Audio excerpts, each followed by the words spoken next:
epistemology is, you've just got that one life. You need to seek as much pleasure and enjoyment as possible, even at the expense of other people. And because in his mind, that's it. Once you're gone, you're gone. You'll never experience life again. And I'm saying, but you might want to rethink that, because if you're harming other people, even if you get away with it, you're not going to. You might think you got away with it. And the reason why it's important to live that way is because it holds people to account for some sort of afterlife that they're not sure exists or not. Yeah, so it's like China, sort of. Oh, go ahead, sorry. It's like China. They're observing you and giving you a social credit score and punishing you if you did bad. Well, yeah, I guess, but that's not more like North Korea, right? Where you've got generational punishments. Like when they have like if someone's found guilty of heresy against the state, they punish your family for 3 generations. It'd be like you, your kids, and your kids' kids. Then finally, the 4th generation gets out. So people are really scared of that because they're thinking like people are going to take if I go like if they go against a supreme ruler, like you say, no, you did not go to the sun, right? You did not shoot 18 holes of golf and got 18 holes in one. Yeah. You did not beat up a bear when you were like 9 years old, right? You go, that is like, that could be 4 generations. I mean, think back at your even your family lineage. I mean, do you know enough to go back like 3 or 4 generations? I mean, you don't have to share it. I'm just saying, like, hypothetically. I mean, some people don't. Some people do.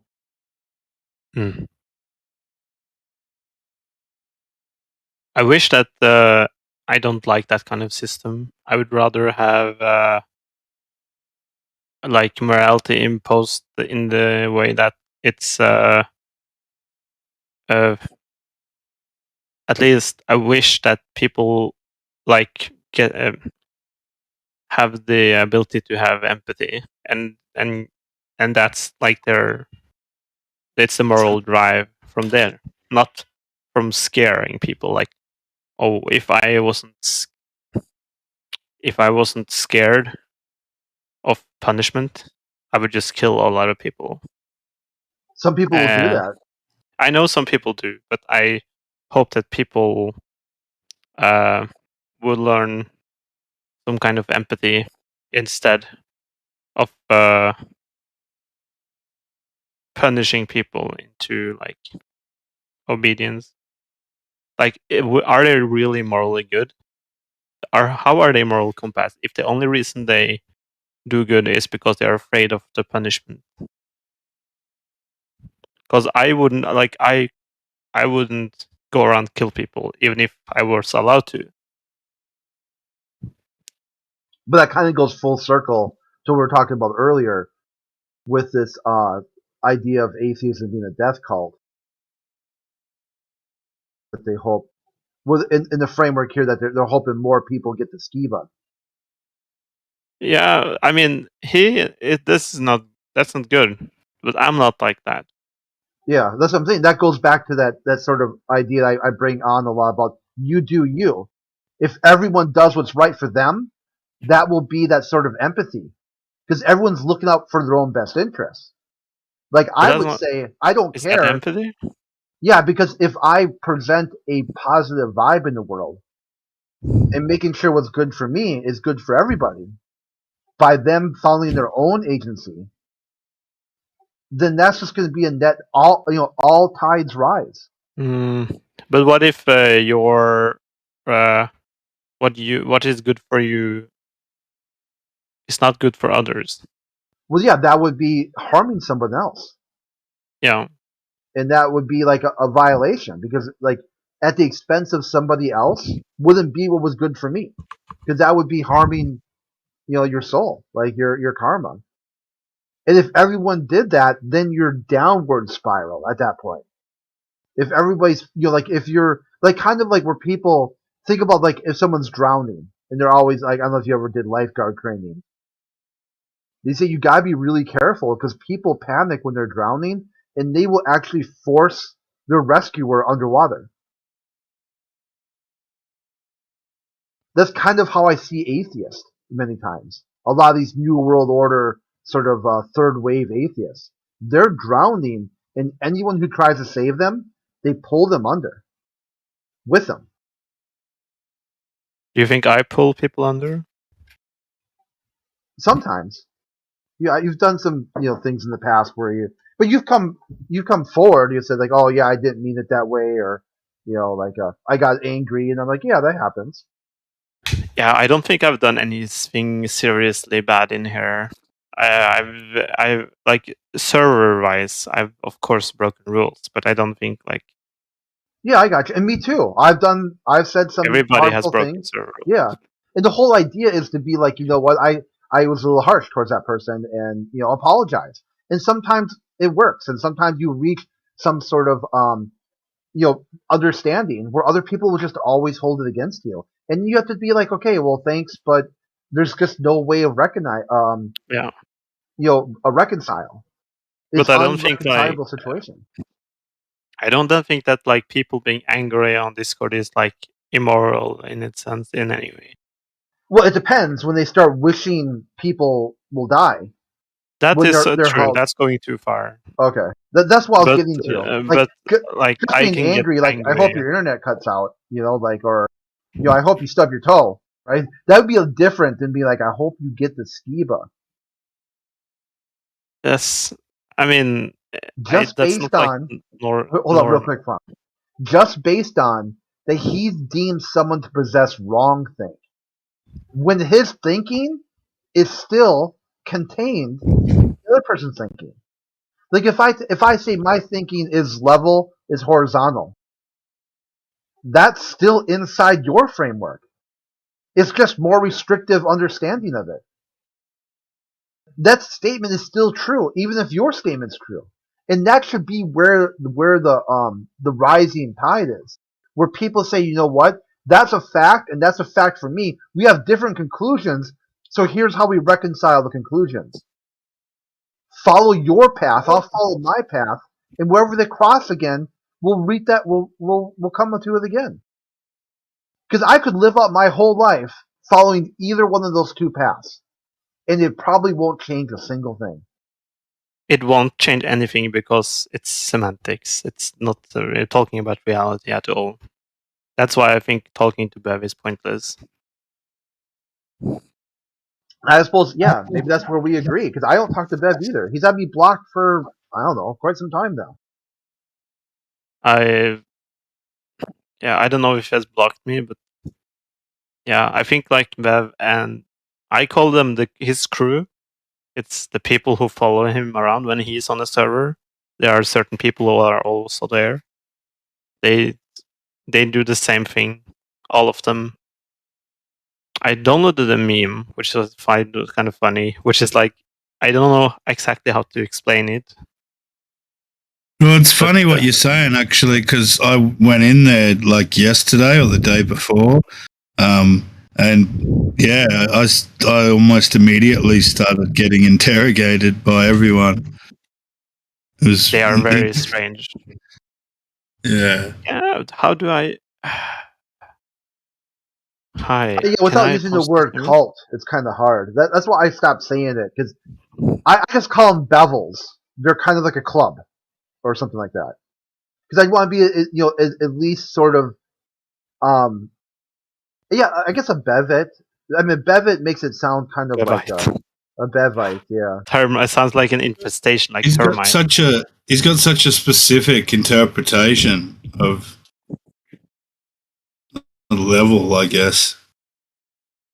Yeah, but he only talks about like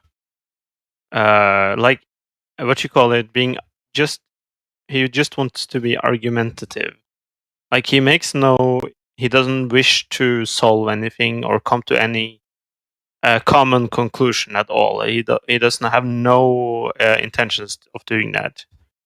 Because every time you sort of lead somewhere, he always like changes topic, Or sometimes they'll ask questions as if they have an intention, and if you dig a little bit deeper, eventually they'll just like, well, it's you who said it. I didn't say anything.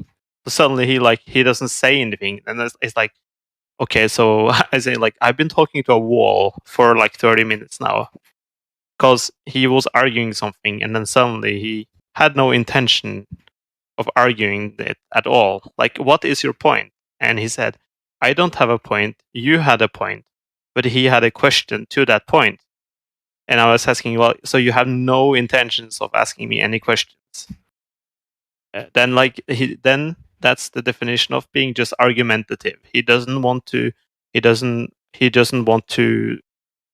ask questions to find out what the answer to the question is. He just asks questions to be argumentative or confrontational. I think is the term I've used. Confrontational.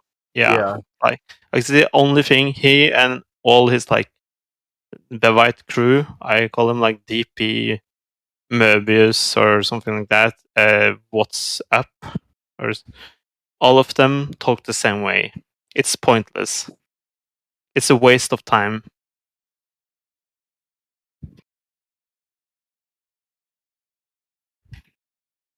We kind of had a falling out, and I've kind of packed things over with everyone but Bev. He's like the last person that we just kind of decided, like, hey, just I won't talk to you and you won't talk to me. We'll avoid each other, which it seemed to work pretty good. But I think the main issue is, like, I gave you, that's where I came up with that idea. If someone asks me a question and I just repeat the answer, I go, because if I answer, like, if you ask me question A, I give you answer B, and you ask question A again, I can try to rephrase my answer, but it will still be the same answer. Because they would do that sort of interrogation where they're trying to catch you in a lie or something like that. So I finally said, no matter what I say, okay, if I say whatever answer I give you, just assume the answer leads you back to flat Earth. Even if I didn't articulate it well, if I didn't explain myself well enough, that if you thought I was saying something different, I'm presenting flat Earth all day, every day, 24 hours a day. That's the only position I have. The Earth is flat, the Earth is stationary. If you think I said otherwise, it could be my fault. Okay, you can say, yep, I didn't articulate myself very well, but give me some sort of charity because I've clarified my position that the Earth is flat and stationary. And then it was like, even that was like, somehow he didn't accept it. You know, he didn't accept that answer. That like, it's like, I don't know what to do after that. You know, but I don't know what you want from me. And then I started using that same framework when talking to globalists, where globalists like, you just proved the Earth is a globe. I go, not for me. You know, like, in my mind, quite the opposite. So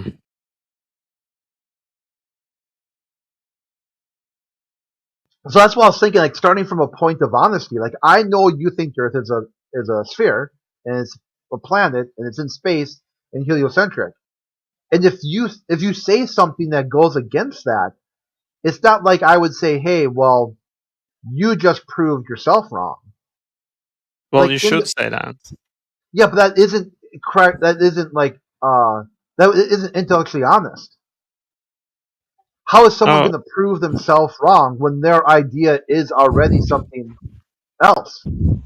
But isn't that kind of like the whole point of being here? Is that people have certain, you can call it ideology, and then you back up why you have it.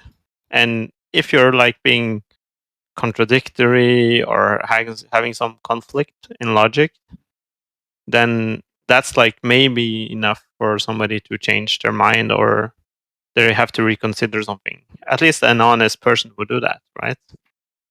If nobody cares about anything other than them being right about the shape of the Earth, then it doesn't matter what you provide. Like, ask like, oh, what about this observation or whatever? It wouldn't matter, because the other person can always say, well, well, I don't first and foremost, the Earth is flat, and if the observations show otherwise, there must be something wrong. I think that's like a kind of. Then you would be dishonest from both sides, not only flat Earth, but from Globers if you did the same. Yeah, I would say that I would go that they are starting from a position of flat Earth from the beginning, or globe Earth from the beginning. And if they say something that appears to contradict itself, that would not be their issue. That would be my issue. A misinterpretation of what they're presenting. Mm-hmm. But maybe So, people have a contradictory interpretation and they don't really care about that. yeah, that would still be on them, not me, because I would still have to use some sort of version of charitable communication and be like, yeah, it sounds to me like you're talking about the flat Earth, and then maybe use that in some sort of framework to be like, now, so let's go on from there and start thinking about. I wouldn't have to say like, oh, you're wrong, I'm right, and here's why. Like, okay, sure, I can also agree with that, but here's my different conclusion than yours.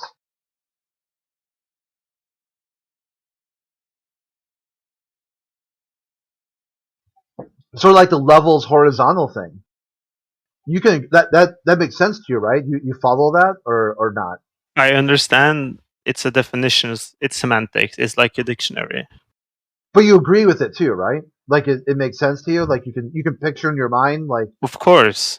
okay. I have no issue with using that. So But you just say to them, yes, I agree, levels horizontal, but my conclusion is not a flat and stationary world. You know, my conclusion is flat and horizontal to the perpendicular to the pole of gravity, the downward force of gravity. And if they, and then from there, it's like, well, you've debunked you. I go, well, no, I haven't. I just gave you my answer, and my conclusion's different. I got the same observation, just a different worldview.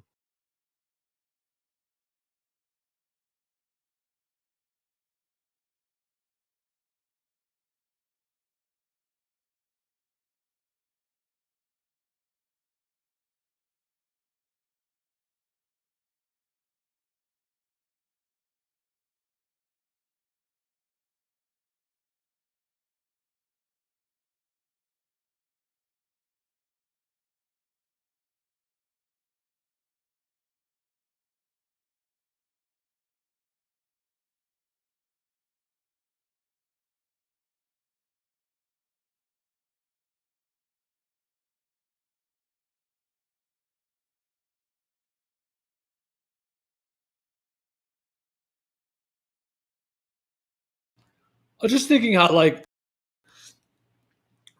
if Earth is stationary and level, then everywhere. And when I say if, I'm not saying that I'm on the fence about it. I'm just saying, like, just to throw, for conversational sake.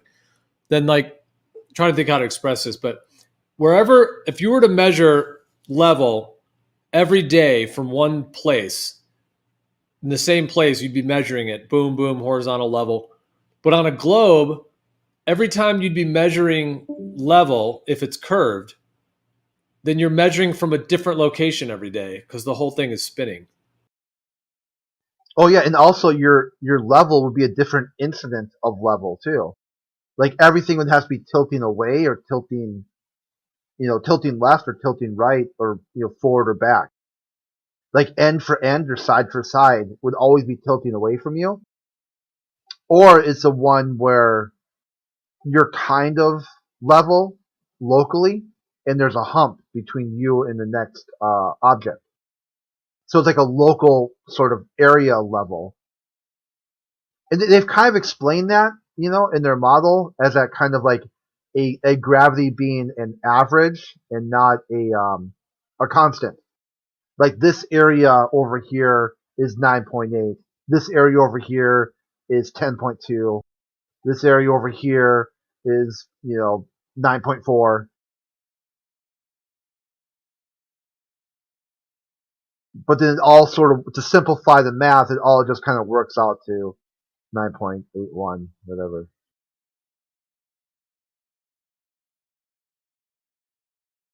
In air.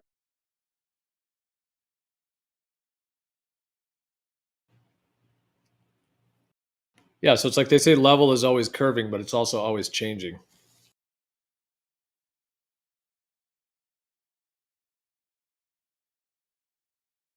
Yeah, which to me seems like a contradiction.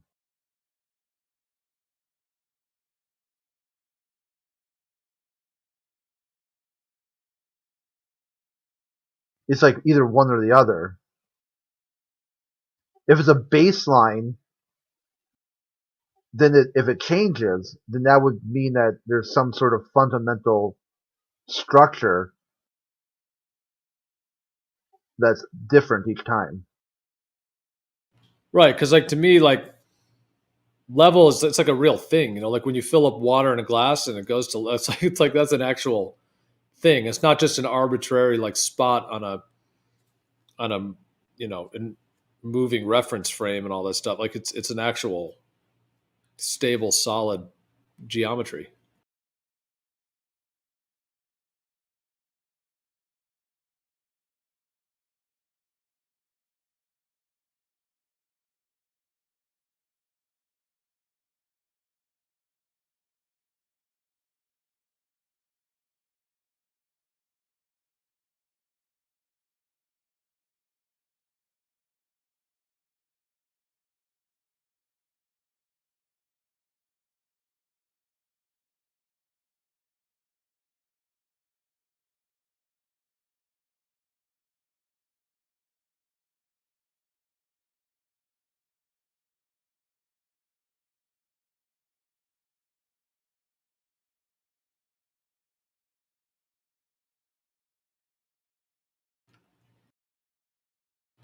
Funk, if you could know anything about the Earth, that you could ask a question, you would get 100% correct answer. What would be your top question?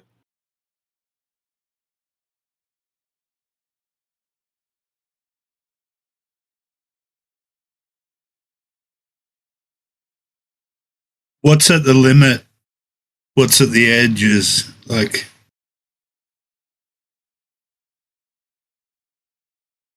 Yeah, like does the Earth stop earthing at some point?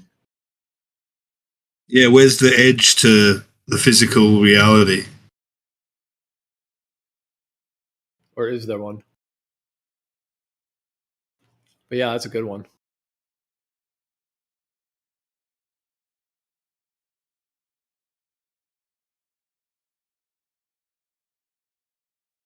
What if it's just unknown? Meaning what if we can't travel that, there to even know? I don't mean because of Antarctic Treaty. I'm just saying what if like there's just like a physical limitation that we can't ever get to be able to ever get there. It's just too cold, too harsh. Just the human body can't survive in that sort of frozen, cold, dark environment. Yeah, that kind of idea. Yeah, if it is something like that, where no matter how much food you take, no matter how deep you go, like by the time you turn around, you have enough food to get back, you're dead.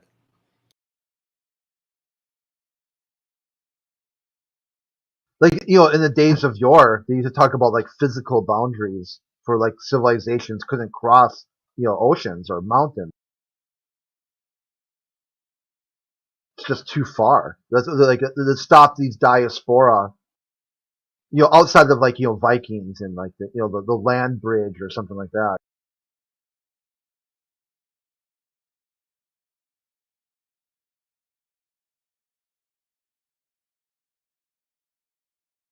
It's just too damn far.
I think up there with the with that would be what's at the North Pole.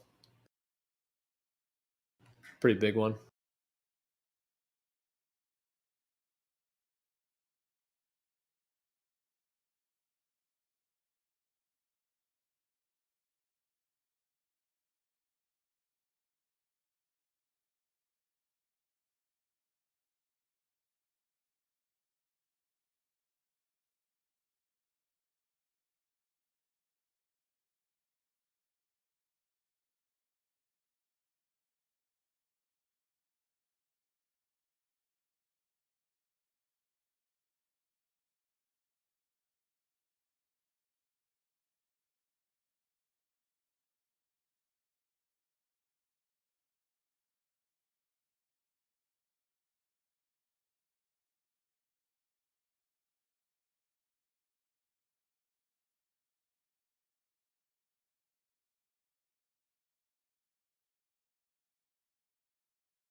Back.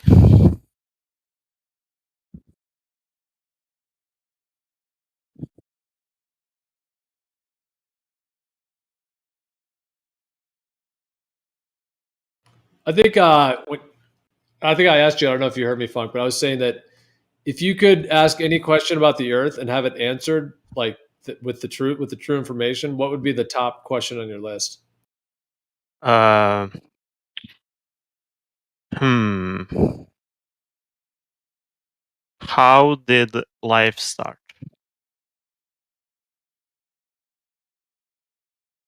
For humans? For everybody. But like you're saying for like insects, for animals, for humans, or just for the Earth? Anything. Yeah, all of it. Yeah. So it's pretty hard to separate life or Earth from life, meaning, insects, plants, animals, if we're calling that life. So yeah, it is interesting that like it had to But come if you want to, had to if come it's like a geology question or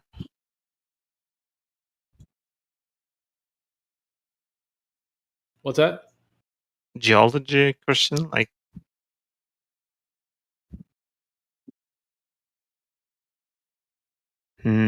maybe if uh, if my question was invalid, and I would choose maybe a hard one. I don't think there are that many interesting questions to ask about the Earth.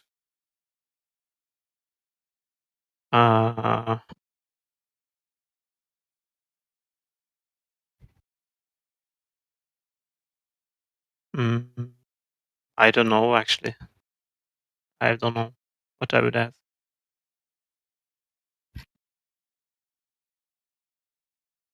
I don't think there are that many interesting questions to ask about, like,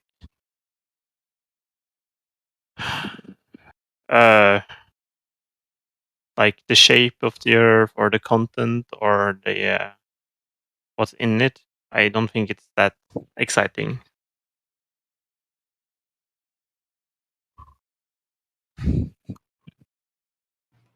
Well, I mean, it's a huge freaking thing we're on. Whatever it is, it's massive. Yeah, but we all in my book, we know the size, so why ask it again? You know the size of the Earth. I think we know the size. No, I think it's like it would be boring to ask it, and then let's say like, you get the same answer.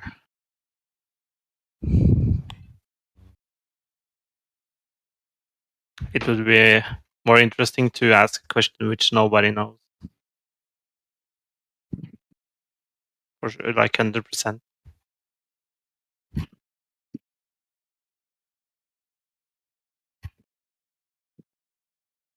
If you didn't just trust other people, you wouldn't. Would you say you don't know the size of the Earth? Not maybe 10 years ago, or maybe a little bit longer. I wouldn't be able to explain why the Earth is the shape it is, but I can now. So I would say I know the shape of the Earth.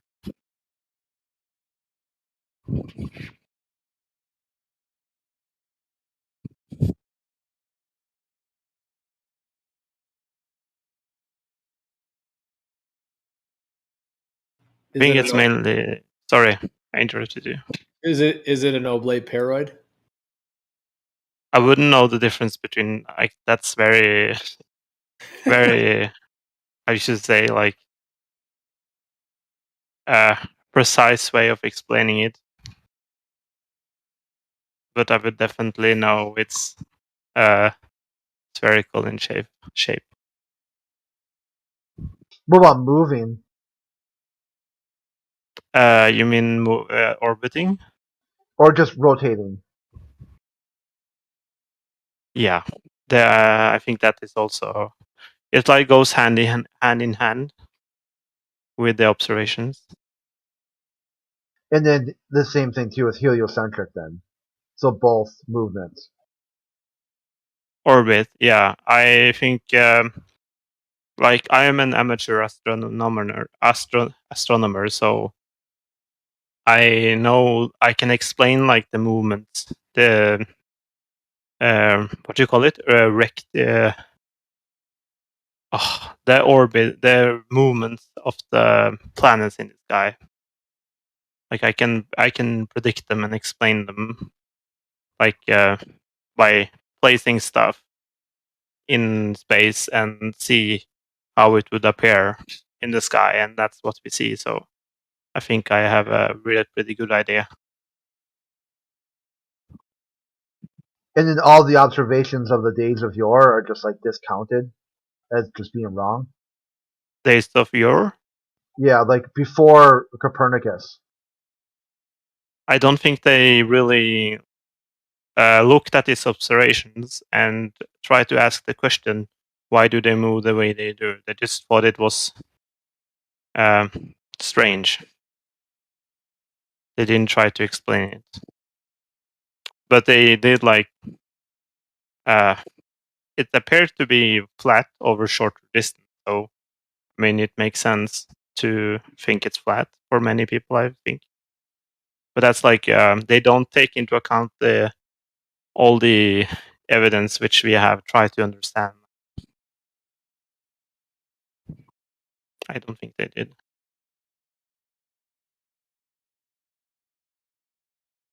See, and for me, when I look up astronomy, it makes no claims of Earth whatsoever. They say they actually factor Earth out. They call it the rare Earth hypothesis. The Earth is so unique and so rare that it's one of a kind.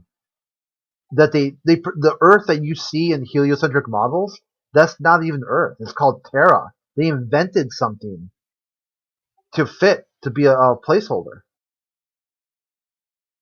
But the rare earth is that it's like a statistical claim, I think. It's Yeah. about the it's about our bias for being on an Earth which have life, and we only have like one data point, so it could be Well, they said they actually got. that it's really Well, they talk unlikely. about thousands of data points now. That they're based off what they know about Earth, like the size, the distance, the type of planet or whatever. There should be thousands of civilizations out there that we've already discovered. Could be, but they don't know for sure. Yeah, so that's why they call it the rare Earth. They say something's unique about Earth, so unique that it breaks the model. It's a hypothesis that we need to consider, like Like a creator, right? Like a god, maybe, or yeah, divine but it's being, like or it's a alien seeding, right? That's another one that people have suggested. Aliens did it. But there is like, it's very little we know, and also there are many, how could you say, like, we need to look at it in the bigger picture. For example, for all we know, like advanced life might only live for a short time and then die out for some reason, or they might self-destruct. That's like one idea. That's possible. It's also possible that it's just really unlikely to have life in general, so that like so little that like it's maybe one planet in like the whole, in like maybe they are in different galaxies and they can't travel. Like it's so unlikely that we are just really lucky here. That's possible. If that's the case, then we won't find anything. But the problem is we don't have enough data because we don't know exactly all the parameters which is needed for life, and we don't know how, like, we have in general very little data. At least when the rare Earth hypothesis was claimed, it was mostly because we didn't know even how likely it was for planets to form, like it does here. Because like Earth is, we know it's kind of special because we are right in like the zone where you have liquid water, and we also have like a moon, which is like a driving force for geothermal activity and like tidal activities, and all of these things are kind of maybe a little bit unique. We don't know that 100% sure, but it could be unique, and maybe that's like needed as like a driving force for life. Yeah. Yeah, for life that would be carbon based. But then they say, well, what about life that if you got the same set of circumstances, just with like sister elements or elements that are close enough, you get like a different sort of life form, like a silicon or silicone based life form. Yeah, that's a possibility. We can have different types of life form. People have considered that as well. Like you don't need the carbon based; you can have silicon based, for example. But I think in terms of like the moon, which I was mentioning, was that it moves things around. Like it creates pretty big tidal waves all the time, and that's like that's not happening if you have a in that extent. If you just have something rotating, it's not that much, and yeah, it's I don't know. It's that would be super fun if there was something more, but I definitely wouldn't be in the category, because I know I listened to some person who was part of she wasn't part of the JWST project, but she was one of the ones who will use data from it. And to me, she sounded a little bit like religious, because she really wanted there to be life. But I think we need to be prepared for it to be very boring, and there's the possibility that there is no life in our galaxy. We are the only one. But even if we didn't have life, it would be super interesting if there was like any life. It doesn't have to be advanced even, but any like simple form of life would also be exciting, I guess. Yeah.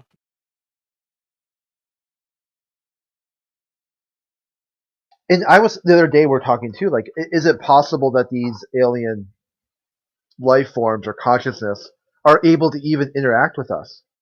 Like their frequency of seeing colors, or like time perception of time, protection of detection of sounds. Like their senses, are their senses even the same as ours?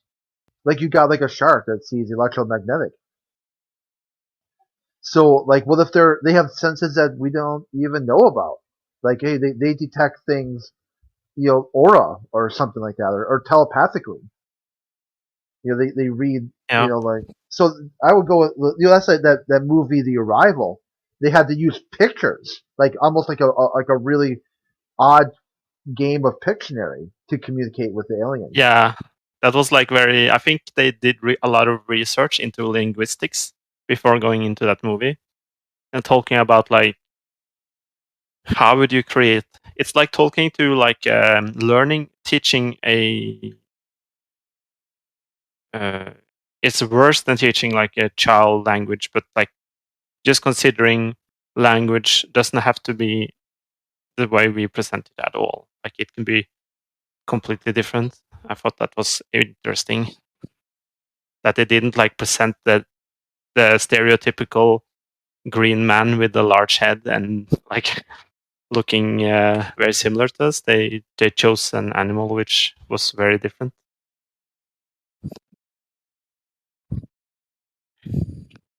All right, I gotta log out, take the dogs on stuff. Good talk, man. See you next time. Goodbye.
What up, Jeremy?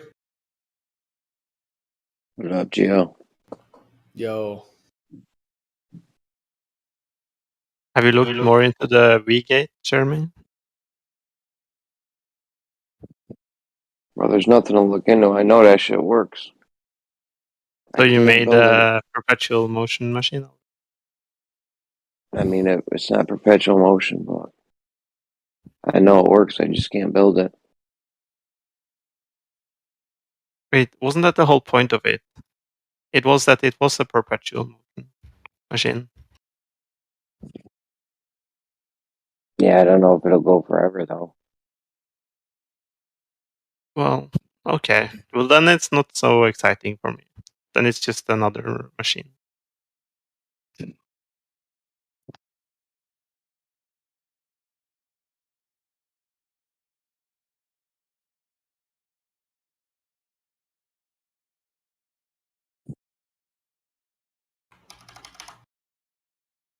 What are you looking for? You want a machine? You want a machine that? What do you you said what that would excite you? So what would excite you then? If there was a claim that it would be perpetual, then that would be interesting. I would be very skeptical because it would be breaking like all laws of nature. But if it was the case, then that would be interesting for me because I didn't fully understand. I don't fully understand how the magnetic part can like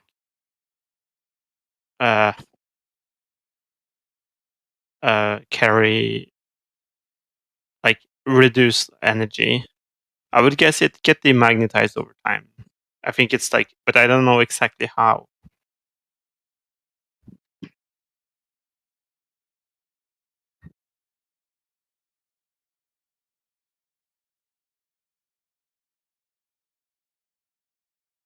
Well, isn't nature a perpetual energy machine?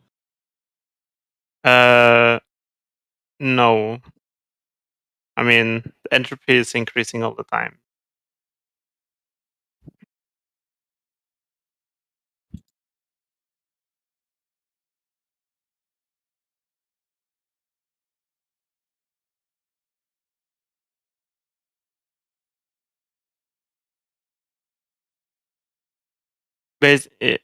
Yeah, basically the claim is that you make a machine which is decreasing entropy.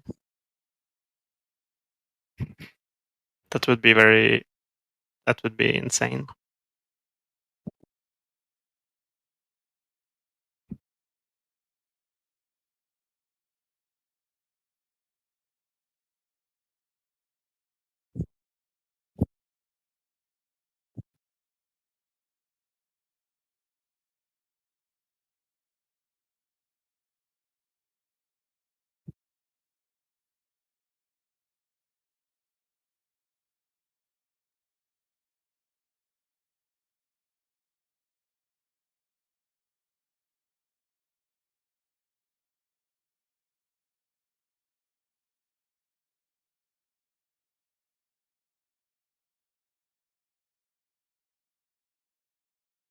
I think I'm gonna bring up a debate topic that on another server. I want to say that schooling children is indoctrination. That's a your topic? proposition. It's a proposition. That schooling children is indoctrination? Yes. Just any schooling whatsoever? At least the way it's done, practically, it's indoctrination.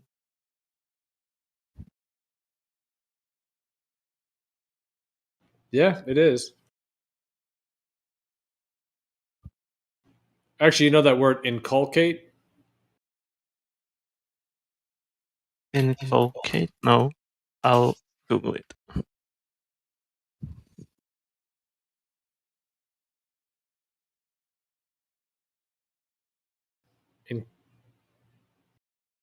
Teach someone an attitude, idea, habit by persistent instruction. Yeah. Sounds pretty similar to indoctrination. Yeah, to implant by repeated statement or admission, teach persistently or earnestly.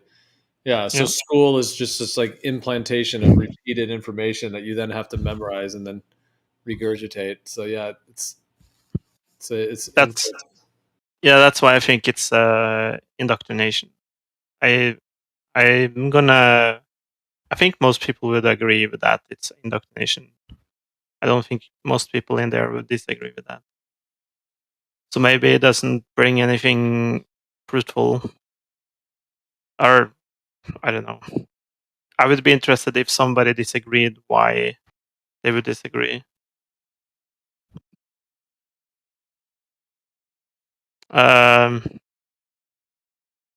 Yeah, but I think like the more in terms of this room, I think the more interesting question would be they are doing like intentional harmful indoctrination or something like that. In that I would disagree. Well, does it change in your mind if they're indoctrinating with truth or lies? Is the indoctrination okay if it's truth versus lies? If they are indoctrination for this for practical purpose, but they are of course they are teaching truth, like what we accept as true in our society, then I would accept that. I would agree that's necessary. Like they're children, they can't understand. They don't have like the level of like rationality that we do, or the perspective that we do. They don't have a very objective view on the why they are learning things, and I don't think that's necessary.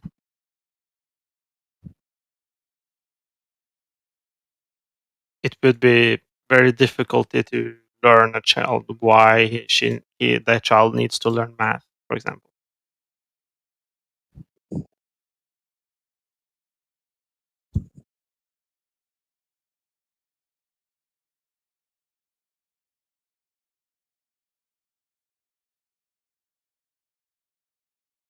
So yeah, but do you think that it's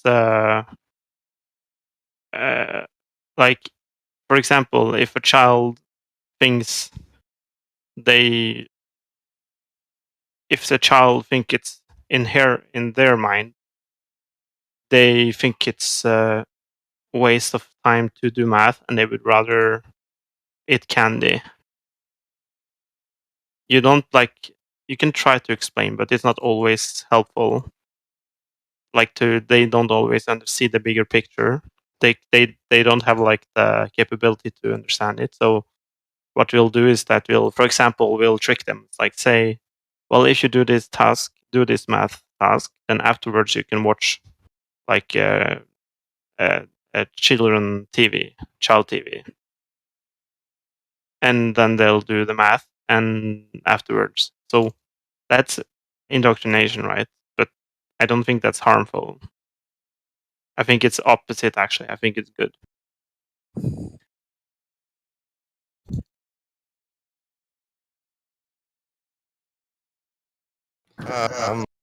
Yes, I agree. Tricking people into learning good things isn't bad.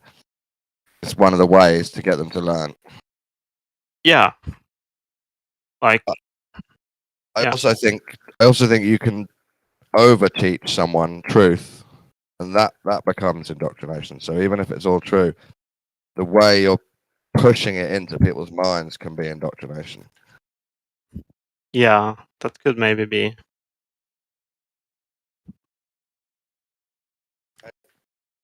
It might be your truth, and even if it's full truth, just forcing on people isn't good. Yeah.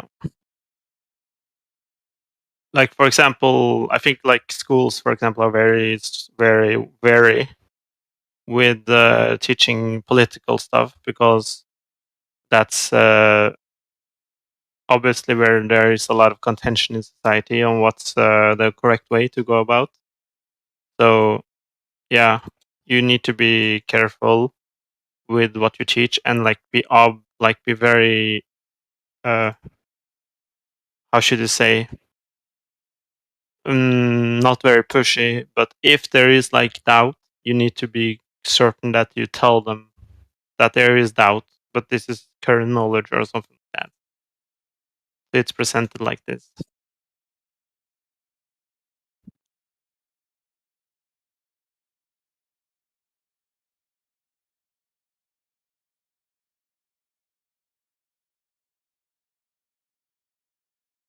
What is the strangest things you guys have been taught in school? Hmm. There's a sphere. Obviously, for you guys, it would be that.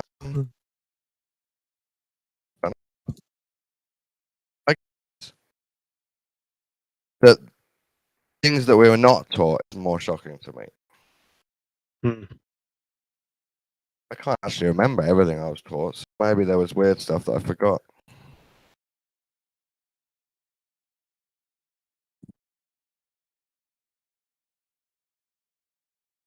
The main thing that's come up in my mind is not teaching us about the original paganism, but actually teaching us about Catholic and Roman wars instead. I think is quite a big mistake. Maybe agenda-driven, I don't know. You mean it's too little teachings into pagans? They just don't explain how Catholics and Christianity took over the West properly to a child. So a child just thinks it's a cool religion that grew. Doesn't really know about invasions and Yeah. how religion is forced on people.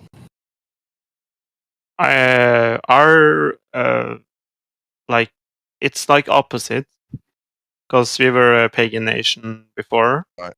but we were Christian by King Olaf, like 1,000 years ago almost.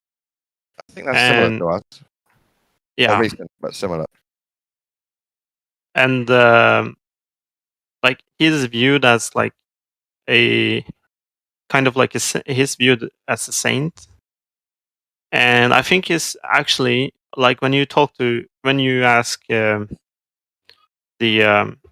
you taught in school, it's a lot of talk around him, but historically there is actually very little things around him.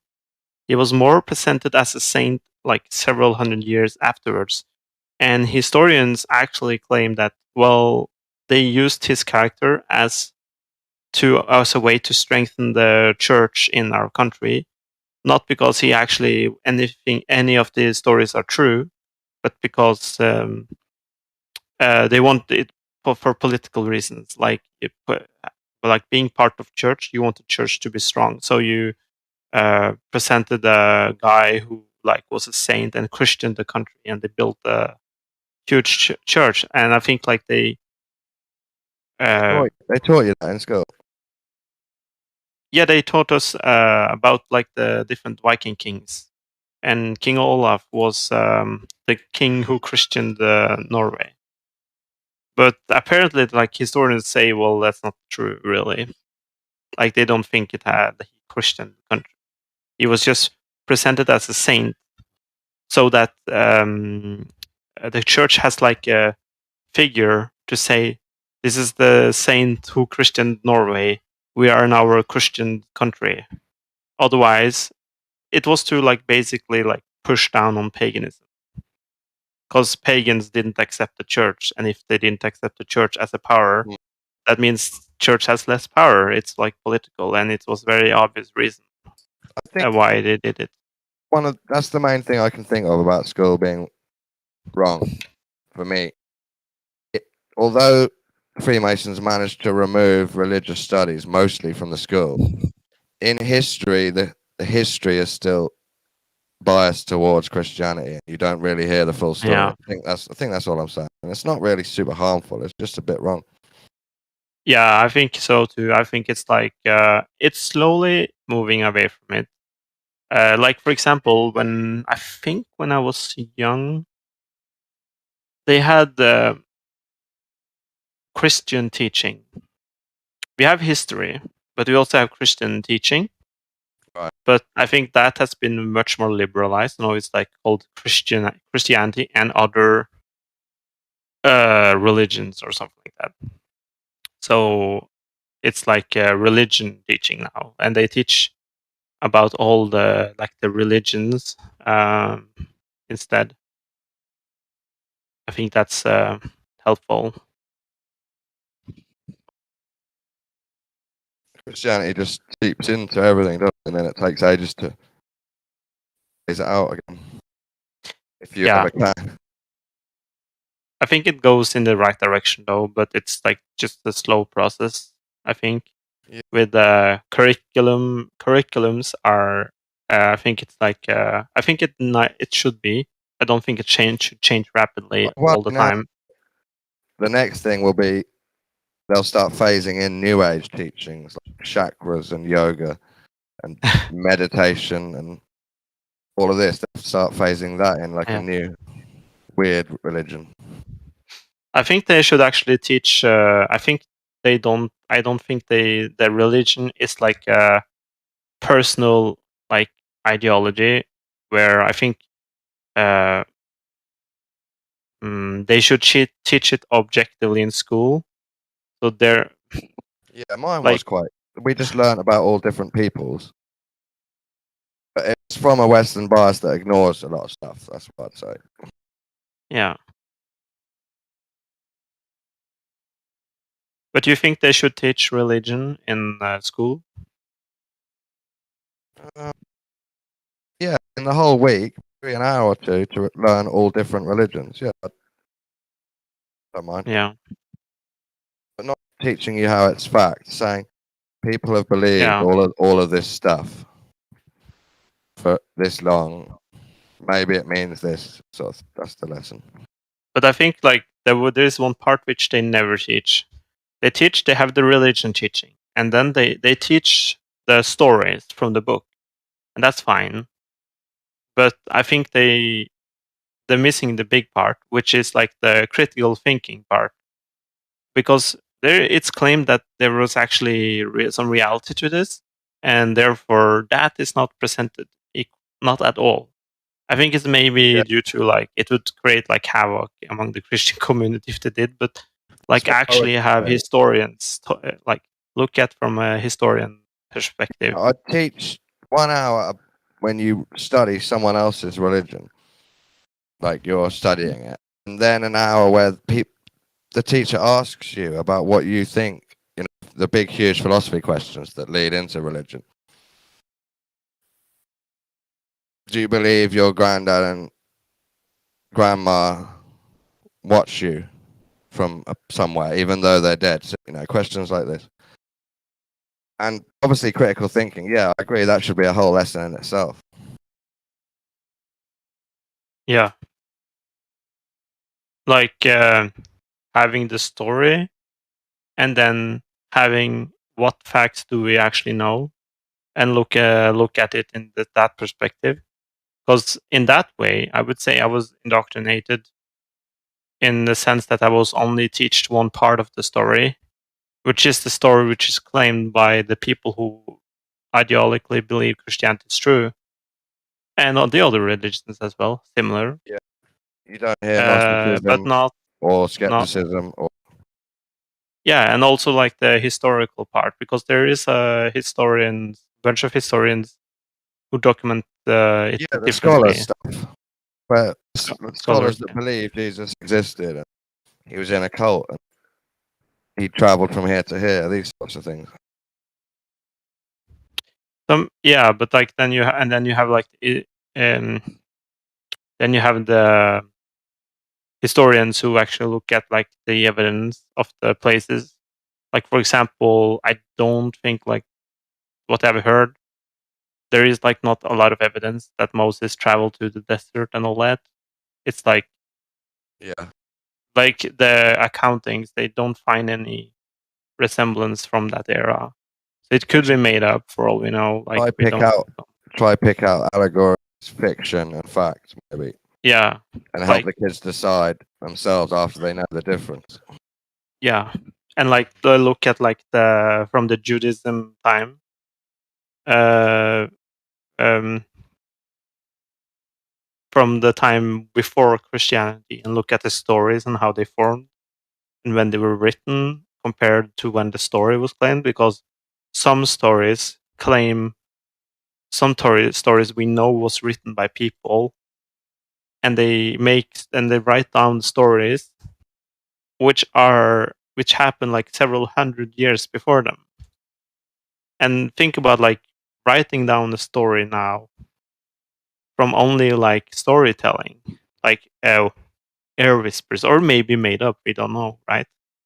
It's like, it's very unreliable, extremely unreliable. Like, we don't even believe like second or third hand witnesses today, which is like a few months old. Like, we still we start to like discount it a little bit already back then. So like, yeah.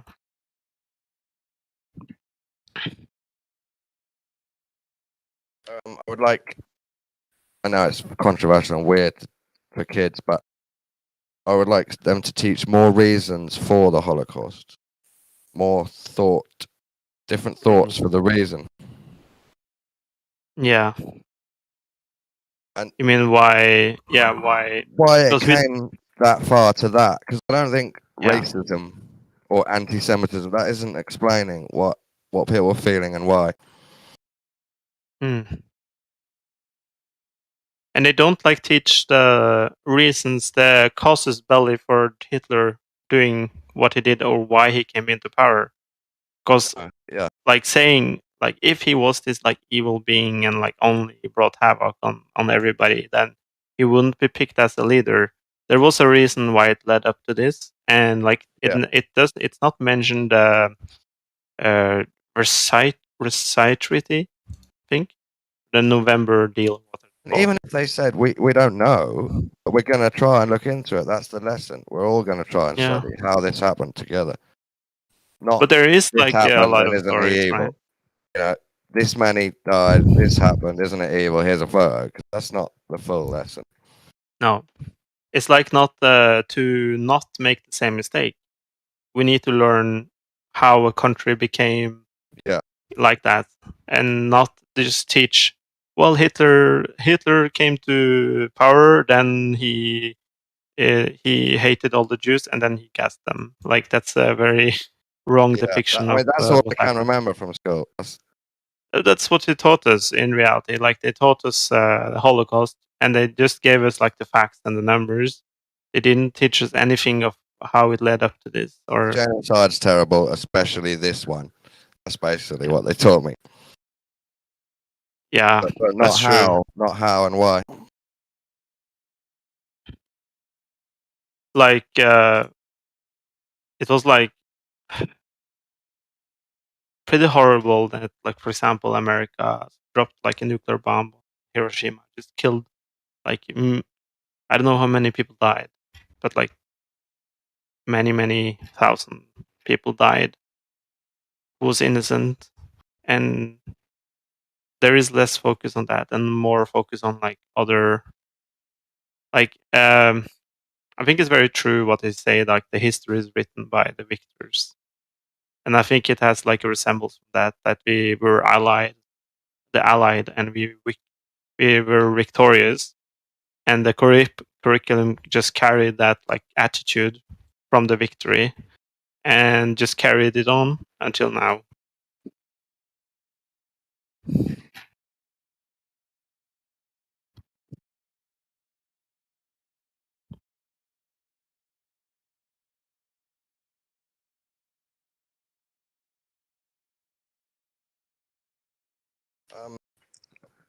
What I was thinking earlier is we're not happy with the schooling system. I think a lot of people agree.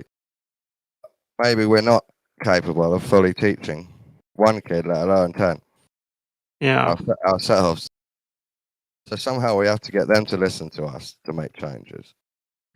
Or we have to send our kids through this type of system, half indoctrination, half fact, and then teach them the rest at home, like as a comparison and contradiction of, in some ways. That's what I'm going to do.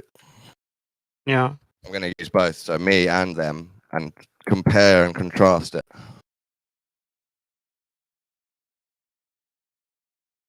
There is one thing I don't like about my school system. I think it's like, I don't think it's easy to make a perfect system. I don't think that is probably not in practical sense.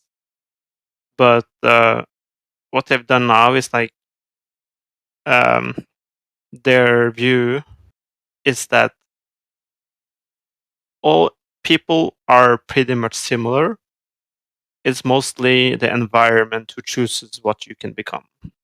And there is no focus on actually what people want, or actually what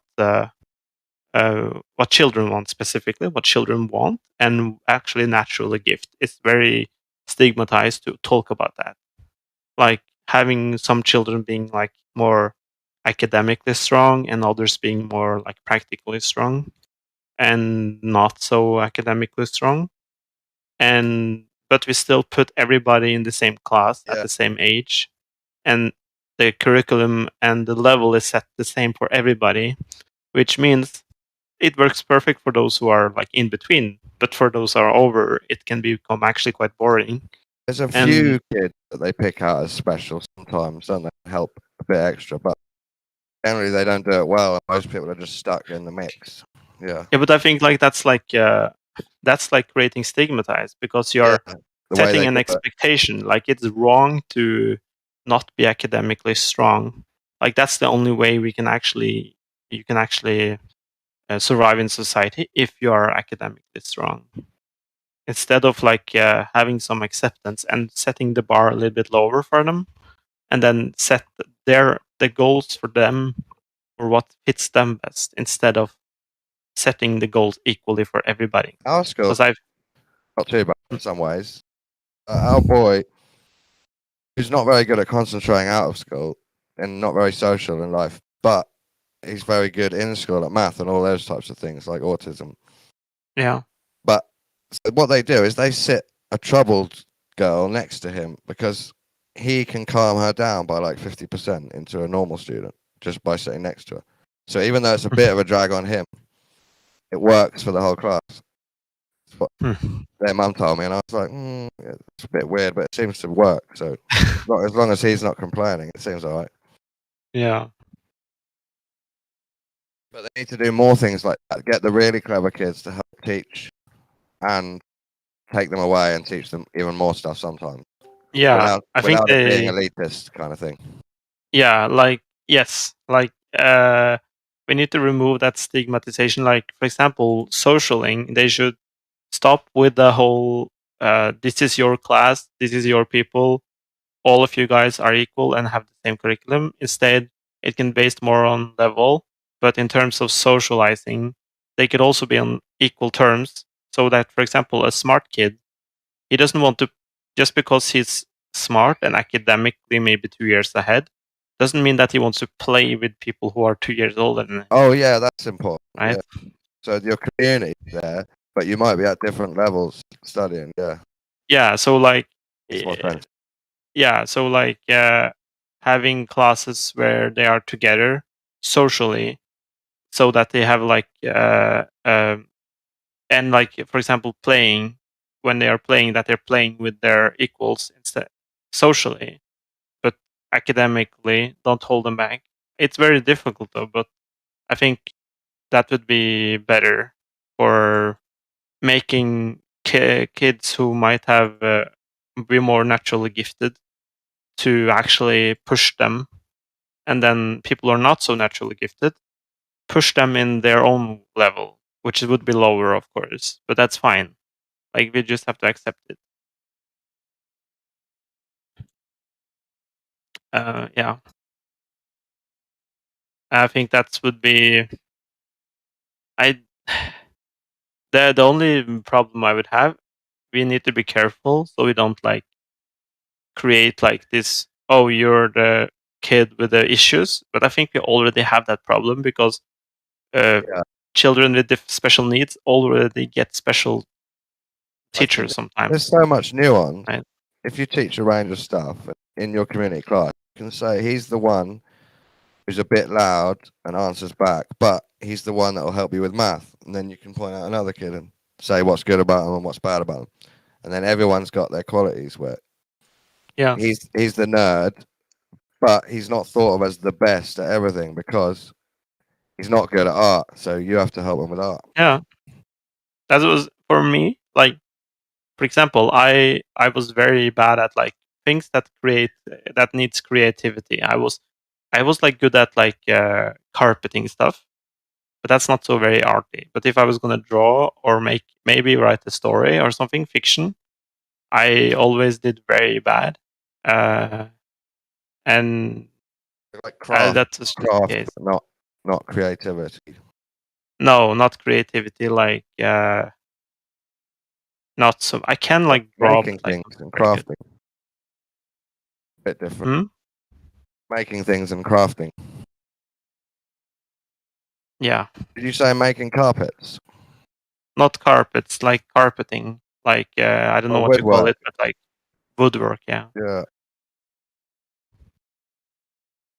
Yeah, see, out of 30 kids, there's enough subjects for every kid to be good at one thing, better than the other kids. Yeah. But some are just going to be better. But you have to tell kids that. Yeah. Some humans are better at learning and they're going to seem better. Yeah.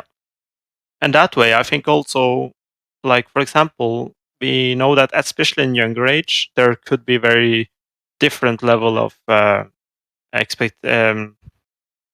different level of maturity. Like, for example, guys or boys mature much slower, and then girls do, and academically, because of this, like boys tend to be academically behind girls on generally, but when they become old, like in college, we become equal, like similar, so it even out. And so I don't think we should be that afraid of holding back, because now it seems like you're the slow kid if you're being held back, But I think that it would be actually quite normal to hold back boys a year. And I think they should. I think it would be good. But the problem is it needs to be seen as like kind of like If it worked and it made nothing sense. special, right? Yeah, you just shift the years of the genders. If it worked and it made sense, I don't think that's a problem.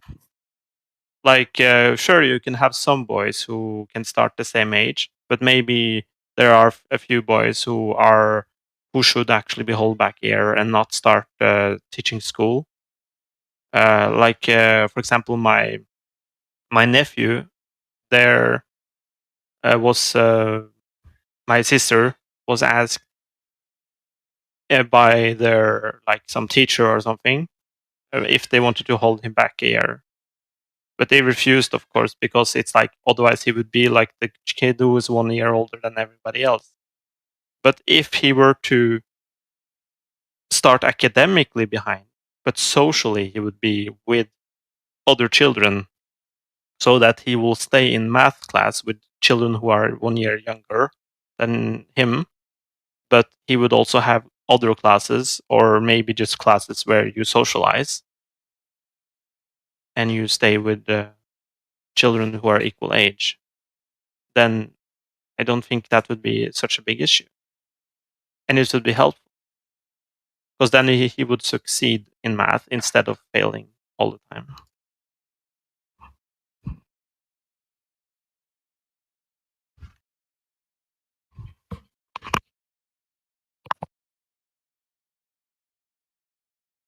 I'm wondering now, could we teach witchcraft without seeming like we're adding Satanism to schooling?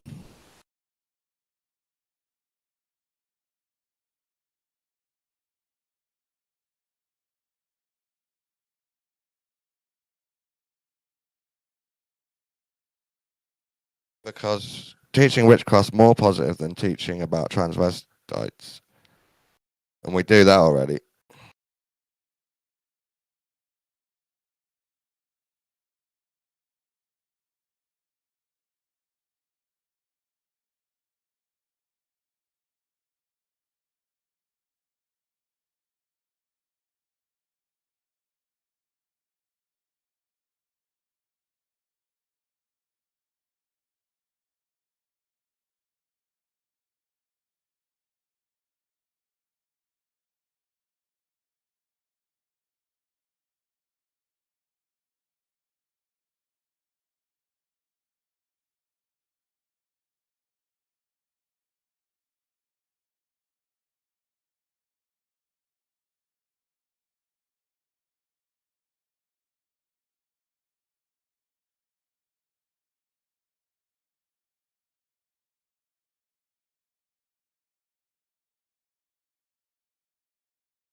neither side are good at discussing things.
Dawn, are you there? I'm back. Yeah. I'm watching Rupert Sheldrake discuss Dante's Inferno.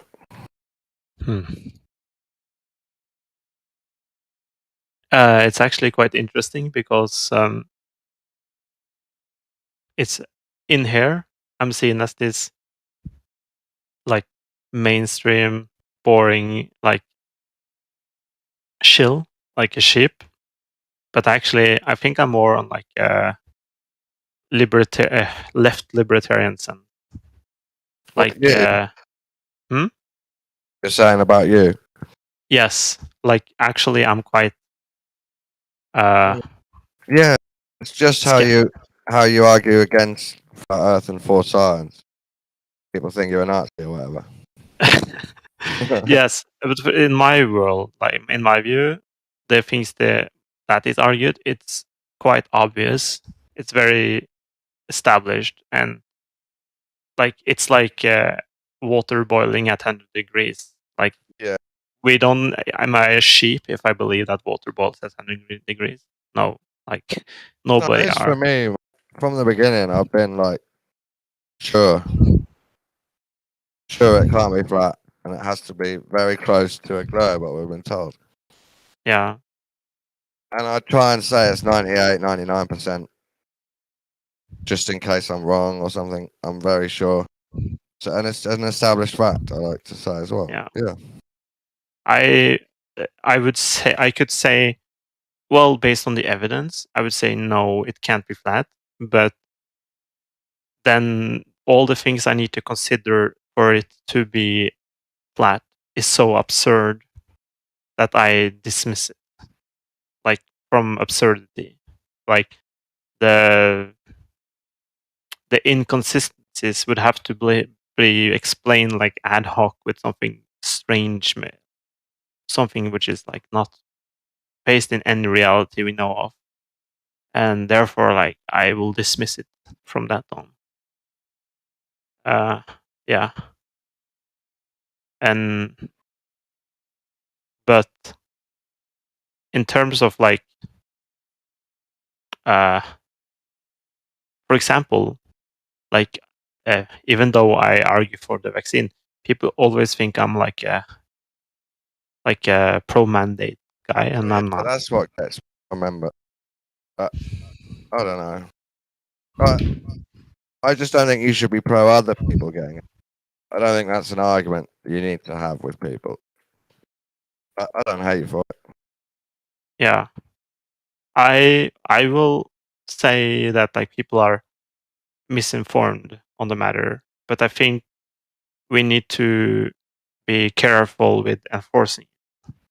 Like, there are other means we can do first. I don't think we have got to the point where we should enforce people to take vaccines, but I think that we haven't tried all the other means, which are basically information, to actually inform people properly on the matter. Because I think basically help with a lot of us. Most people that have said no, people like me, it's because we've had too much information of our own, silly information from the mainstream, and other totally contradicting information. So we've had too much now. You don't need to convince us, because we'll never take the thing. We think they're evil psychopaths. So, but instead of debating it, what I wanted to ask you is, why do you still believe that it's a danger? Like, what are you watching? I think I don't think like it's like we're gonna die, all of us gonna die. I think it's just like the only problem here is it's straining our public health system. That's my only issue with it. Because it's not really like, maybe it was a little bit long COVID, but as we have seen now, like the new strains are seeming more less dangerous. But okay, why do you believe that your health system is strained? Because of like the capacity they have, and where do you hear about that? Do you see a picture? Where's the numbers from? I've seen numbers. I also know 2 friends are doctors, so I know personally from them. I went to I know that we have like we are at like all-time high, and when I went to the hospital last time, with my family, there was a family member who needed help a little bit, and she told me that we have to wait for a while because we have a lot of issues, a lot of what do you call it, capacity issue tonight. And I asked like, well, what is it? Like, what's up? What's going on? And she said there is like so many corona patients coming in, and literally like in the 1 hour I was standing there, they rolled 2 people like past my, who were like on not respirator, but like masks. I do believe you. You've had some No. experience. People are getting hurt by it. I haven't really had experience that people are getting hurt by it, but I do believe some are. And Yeah. in different places of the world, I think that it goes up and down like a wave. More people get hurt, less people get hurt.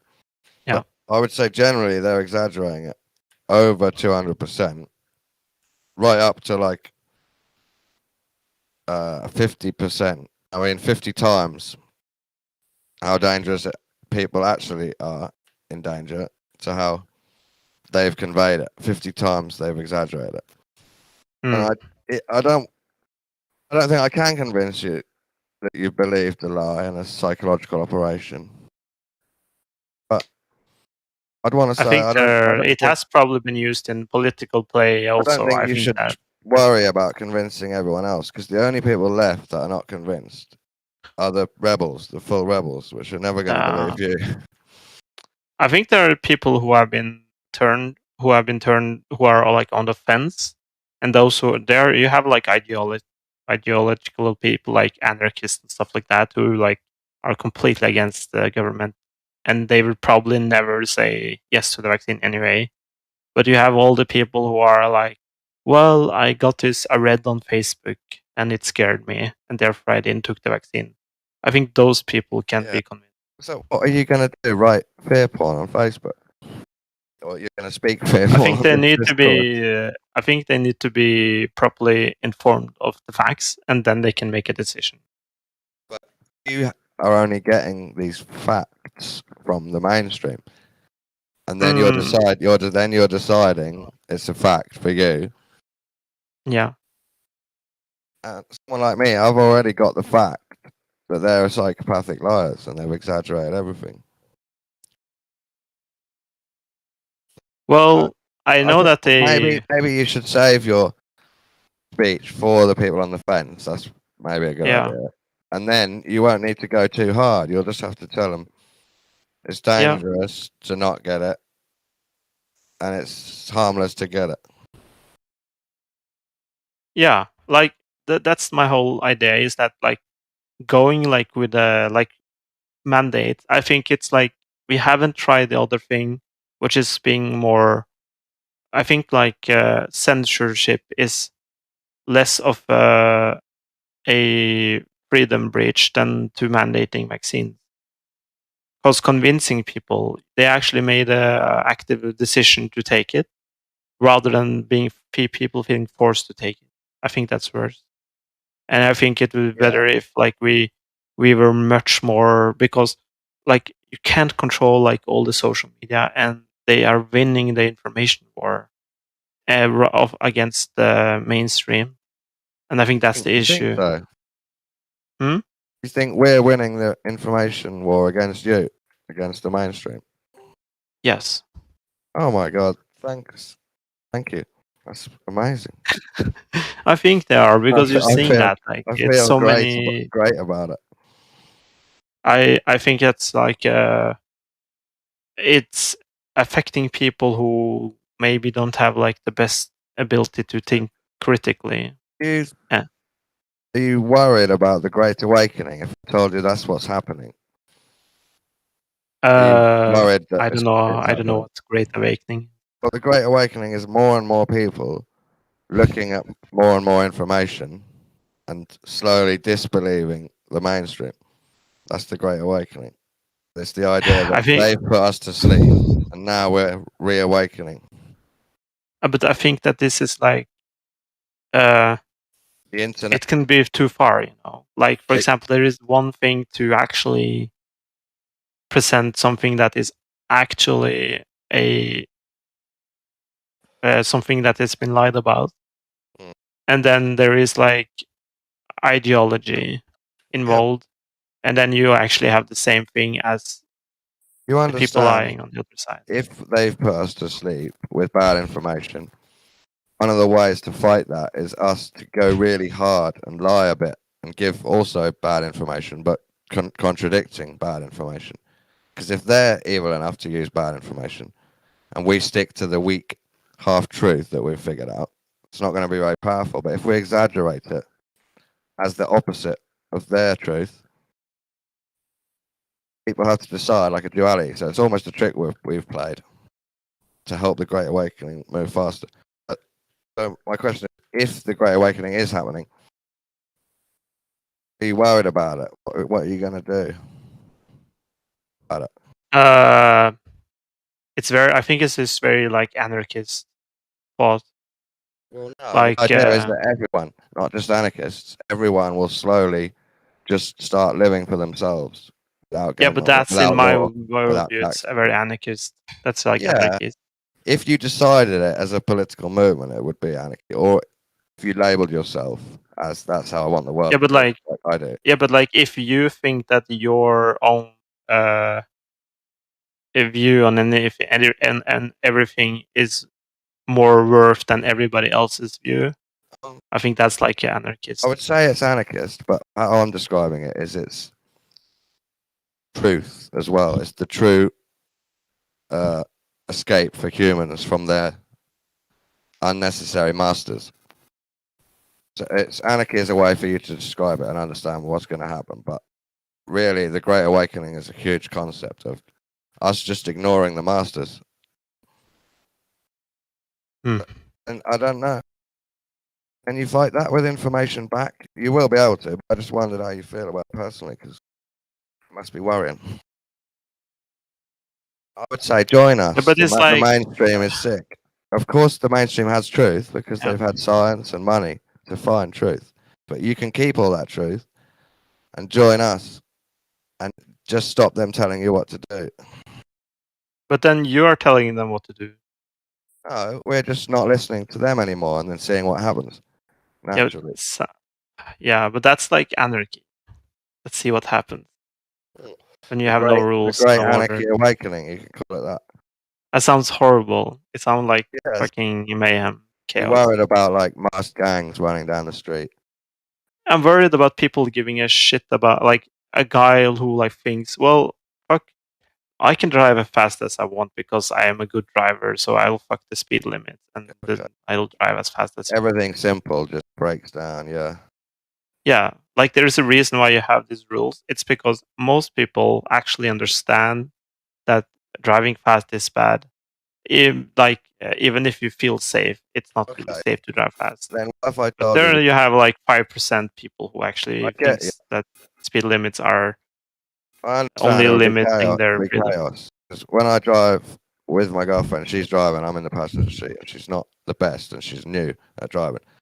I feel scared for my life, and I think, bloody hell, I'm glad these other drivers are sticking to rules. Yeah, 'Cause if they didn't, I'd be dead over and over again. yeah. Uh, I think that's like That's a good analogy, the issue road, with because anarchy. that might break down. Yeah, how do you tell everyone to keep to the road rules but ignore government? That's just like why Paradox, almost a paradox. yeah. This is like why I what I wanna don't say to think you is- anarchy doesn't work. What if the Great Awakening is going to happen and you can't stop it? So, what you should do is join us and put your efforts into somehow helping us explain to everyone that we need to keep some societal rules in place while ignoring the government's bad rules. But then I create a new government. I am the you're government. part of I am like this new the state. mate calls it and the I'll- People's Masons. That's what we sometimes call it. I just call it the revolution. The rebels. Rebel Alliance. I have talked to so many anarchists, and I think it's like a flawed. It's a flawed, egocentric ideology, which Yeah, it might be. is like it's very simplistic, and it doesn't. Well, could be. It's just like saying, but you're hurting my freedom is the argument, but they have no goal. Like, what is your goal? You want to be safe, or do you want it to be dangerous? I'll give you one little goal, because you said, I don't want the roads to be dangerous. That was a little example. My little goal would be to stop all news being broadcast for a while until we put in a truth news corporation. Yeah. But that so is like no one gets to watch any propaganda in that form after I turn it all off. But all news are proclaimed as truth news. Yeah, but we'll it's their own show how it's wrong after we turn it off. We'll then broadcast loads of shows about how it was all wrong and lies. To be honest, it sounds like normal news to me. It sounds like the war between CNN and Fox News. It's just like no. They're both getting turned off. That's the concept. All of it. Yeah, and then you bring out a new one, which is like it sounds like it's the same thing. Yeah, so it's worrying if we're also psychopaths, but we're not. We are the Rebel Alliance. We're the light workers. Yeah, gonna fix it. I don't think this is like the thing with news. I think it's very interesting because it's a difficult question. Should there be privatized news? Should there be governmentalized news? Like, how should we? Either way, there is some form of pressure forming that news source at some point, because they have some need, like the news source. Like, if I think to take over news and Facebook with a new team straight away. We'll just turn it off shortly and then turn it straight back on, but it's new and fresh and it's true. But do you think it would, because you have like the market pressure, right? Which is like forming new social news to what it is today. It's like extremist enforcing and extremist views, because that creates clicks and likes and all that kind of shit. And that's like just like a result from profit. Like, more clicks, more, like that's what you had with the YouTube algorithm, that it led you down a rabbit hole to more and more extreme things, because that's the only thing that keeps people clicking new videos. How are you going to feel if you're participating in the information war, but in 20 years you find out I was right, and you've been pushing evil this whole time? I am against the way most news are today anyway. I just don't think what you proposed is any different from what we have today. No, I just mean with vaccines, mostly. Oh. Imagine if you find out that you've been speaking for a bad thing. It's going to be devastating. It depends on how much, because I doubt there is so many like control and checks and balance on the way. Like, you have all these different countries. Like, we actually rejected the vaccine. So I am not doubtful that people would like consciousness of people in a certain like chain of command would speak up. Not chain of command, it's the wrong word. Like, people with responsibility, that they have some kind of integrity, because we spoke up about, like, it wasn't many deaths. It was just like, I think it was 3 deaths, 2 or 3 deaths that happened with AstraZeneca, and they stopped it immediately. And then they waited for a few weeks and they banned it and only allowed Pfizer and Moderna. I think there are mechanisms, and like there is evidence that shown that we actually have. Yeah, I know why you believe, but just mean imagine the future when you figure out it's part of a long-term agenda to take over people's bodies. you were part of pushing it. Why? What? I don't understand what you mean. Taking over my body. What are you gonna do? Control me? Slowly convince humans. Slowly convince humans to accept anything the government offers to put in their body and suggests to put in their body. So just take this one thing; it'll protect you. Now you need a fourth thing because we want to be protected. And now next year, oh, there's a new thing. You need to take 3 new things. Totally safe. Don't worry. And then what? In 5 generations, you're half zombie, half robot, getting triggered by stuff on the screen, on screens. I think I would be worried if my government was very corrupt. But I think like I would be worried if I lived in like Russia. The globalist government is corrupt. That's what's happening. I don't know. I don't believe there is a globalist government. You can see by how all of this happened. It was how it was rolled out worldwide in sync. Yeah.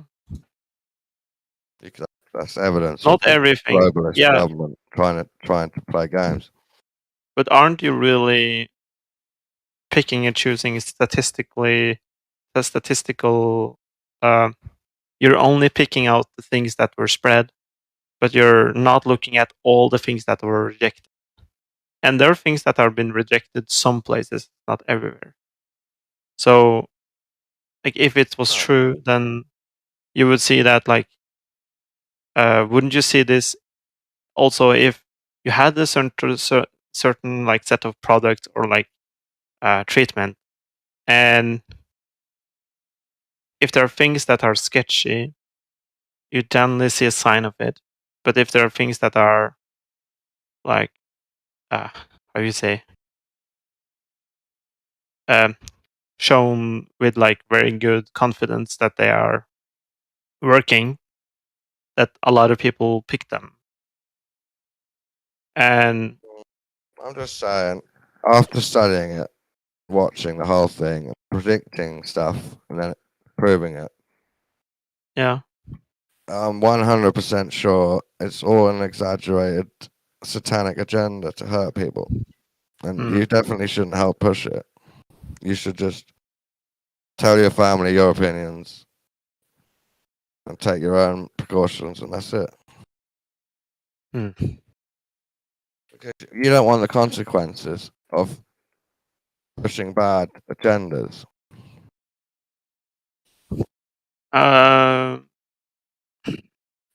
I'm willing to take the consequences of speaking out against what could be an evil agenda. Yeah, I see.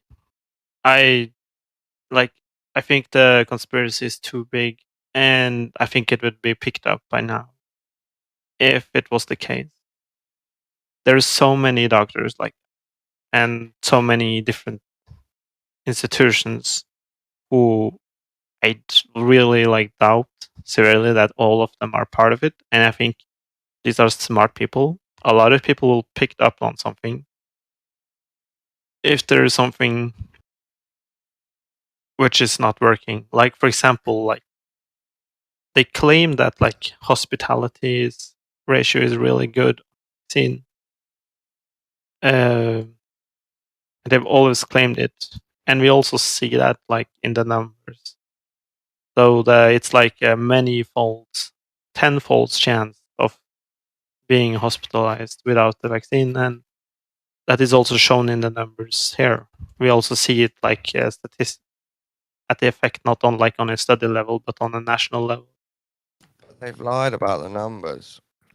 They give people the bad thing through the tests. They spread the numbers and the statistics wherever they want, and they lie about them. But then they all need to be in on about it, the exaggeration. Right? Then they translate it to another source, and they lie because they don't know the real source, and it's basically lie on lie, just made up. But you have like I like you have, for example, a hospital, like a single hospital. There are many nurses, many doctors involved in treating them, and they see the same thing. That means they would have to be in on it. They are, half nurses and doctors are in on it, just going along with evil. Yeah, that's where I think like it's like arguing that they didn't know the difference. Like they, yeah. I think like the scheme is too large. There are too many people who are involved in checks. Like They're very good at schemes now. They've had thousands of years of practice and help from reptilian entities. reptilians. They're very, very good at schemes. Like I think it's just too big. Like we have already seen things being stopped, and I think like, yeah, we have seen what happens when things go bad. I'll give you the With, earth shape's too big for them to carry off. But the earth shape thing is too big for them to do. Yeah, definitely that But- one. I mean, that one I approve for myself, so I no. don't even need any government for that. Spreading a disease as a real thing and an idea, and Yeah. then providing a solution, that's easy because most humans are supple vessels.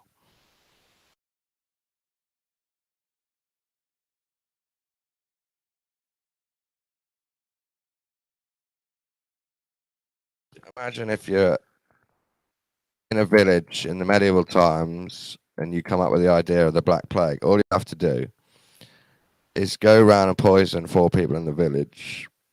Then the next morning, hear reports that they're bubbling up on their skin. Go around, carry one of them away under a blanket, and then draw X's on the house and let the rumors spread. Just like that, it's done overnight. Yeah. Yeah.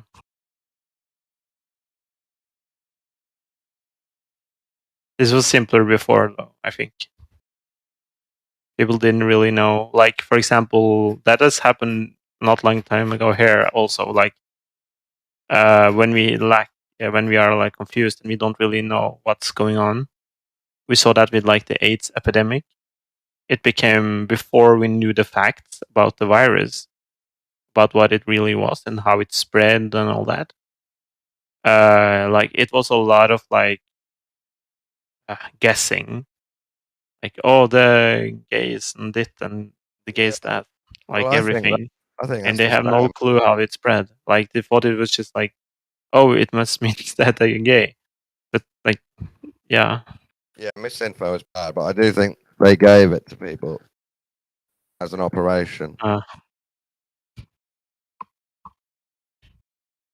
Probably a religious operation against homosexuality. I've heard about that, like as a conspiracy that they spread it among because I think HIV came from monkeys originally. Certain monkeys have HIV, but they don't get sick from it. But we do. African gay people. Oh my god, they're disgusting and dirty. You just create it overnight by giving people a disease. I mean, It becomes a meme in reality. I mean, it's like we blame them, but then again, we should also blame farmers for being close to animals, because that's how most diseases have come to be. But people have like, oh, disgust and like, oh, you fucking, this is what you get for being immoral for AIDS. But people don't care about how the other diseases spread.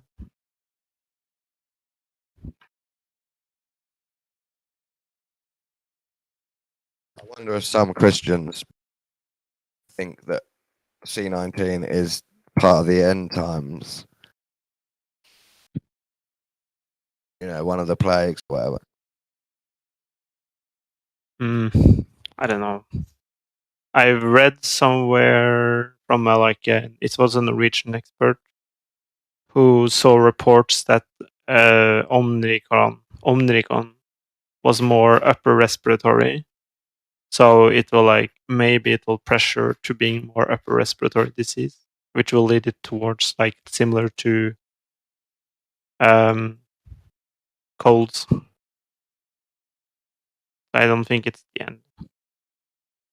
What I do think is that we need to fucking budgetize for more pandemic crisis, in terms of having fucking hospitals and doctors and all that ready.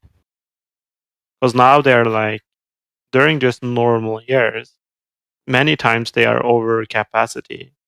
So they got zero margins in case there is something not normal happening. All they're relying on mandating overtime. And you can only do that for so long. More hospitals would be good. Yeah. Spreading less disease is that where you get it to. Yeah. I think And it's also- problem reaction solution. Yeah, so they release a bad thing. That's the problem. Reaction is, oh no, help us. The solution is take this new potion, and that solution was planned before the problem. We want people to take a new potion. That comes first. So now we think we've got a solution. You think you've got a good solution. Actually, there wasn't really a real problem. It was just a trick, made up problem that hurt some people. And now we're in a much bigger, true problem, which is taking potion solutions. See here. Sorry, I'm going off on a little tangent. I didn't read the chat. I see Bev started writing, and immediately Möbius started writing. Coincident? I don't think so. I can explain. What happened is, I was bullying McTune on Twitter because he bullied Bev. Yeah. Then I boasted about it in here and shared it. I read that. Yeah. And then me and Jarvis spoke about it. And then Bev attacked Jarvis, Mobius, and Emma came. And just offended Jarvis. Now, then they spiraled.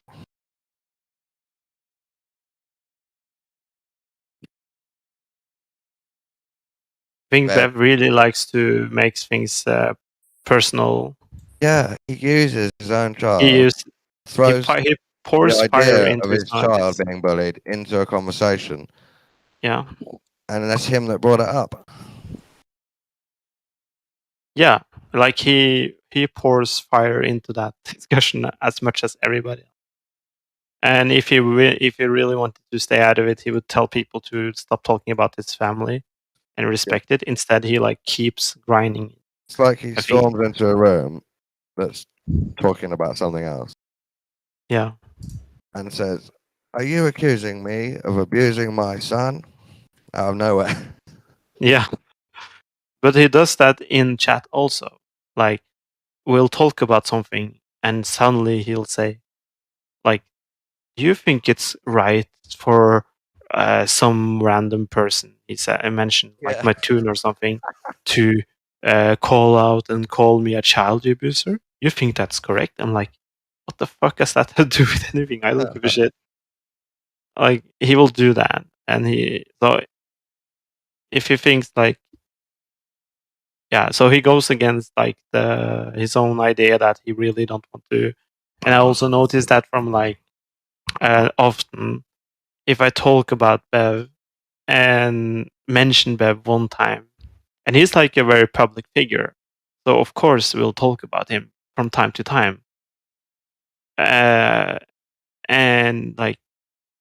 Emma will jump in and stop talking about Bev when he's not here. You'll always do that. I'm like, what? Isn't it ugly? The little cult they have. How they behave. Yeah, they have like it's like Doesn't yeah, even this help whole with flat Earth. Just it's loads. I could just rant about it for ages. yeah, and I think like it's just a waste of time talking to these people because it's like I think it's like interesting from like a psychological point of view, like what the hell is going on with these guys. But in terms of like actually talking with them, they're just very annoying, and they don't have like any points or any arguments. Like the only thing I've heard, like which is like more specific, is like Bev trying to make an experiment or something, but he doesn't really explain what he expects to see. He just said, he's just like, here are these pipes, they are all lined up, and he has been talking about that pipe stuff for like 5 years or something. I don't know, like, and not maybe 5 years, but many years. Like, and other than that, it's just like semantical. I was at a canal with my camera, and my boy took photos. I do it with both my boys, and then that's his argument for the flat Earth. Yeah. I've asked him before, why is your boy taking infrared photos with a modded P1000? What for? And he just smiled for about 2 hours without telling me why. Yeah.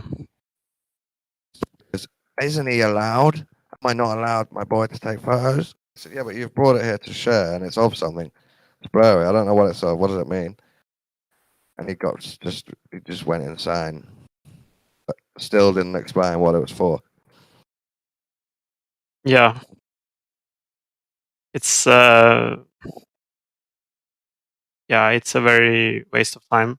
I like even though McToon, I just noticed he wrote the bad things about Bev, which I don't like at all. But I think like it can turn very, I don't know, very personal. If they asked me, I think he asked me, and he asked me if he was a child abuser, and I said something of the line of, I don't think you're like deliberately harming your child, but I think you're actually causing a little bit harm to your child by acting the way you do. Yeah. And I said that to him, and I don't know what he responded with. Like, I think like somebody else jumped in and like was going to be like white knighting or something. It's very strange. Say that, and now I just say, one day he'll realize something else totally different to what you've taught him. Yeah.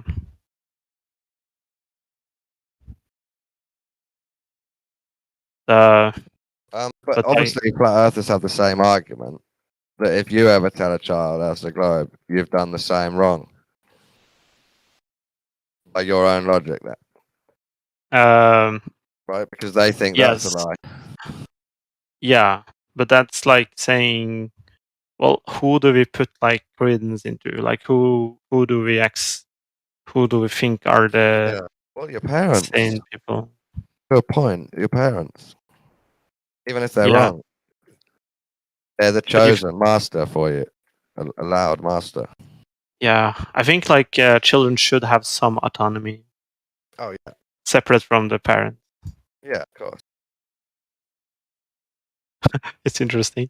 I see it becomes Mobius. religious, doesn't it? It becomes religious where you're allowed to teach your children what you believe and say, oh, it would be great if you believe this too. This is why it's great. This is why I believe it. Which is what I'm going to tell my children. Try and believe what I believe because I think it's true and it's good. It makes sense. But then there's a paradox where you can't over teach them that any idea because it becomes religious.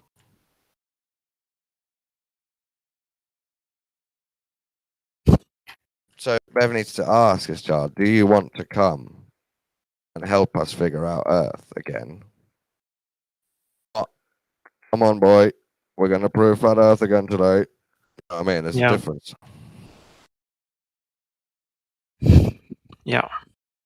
I think like it's a good question to ask who to trust, because that's like, I think this is coming to in sense with like thinking critically, because part of it is thinking critically is also deciding who to listen to.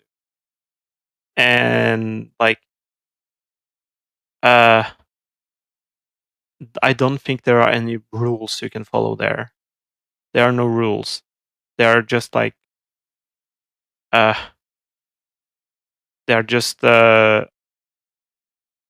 think it's like those are like the things that I find it like more difficulty to answer, other than saying like, you have to.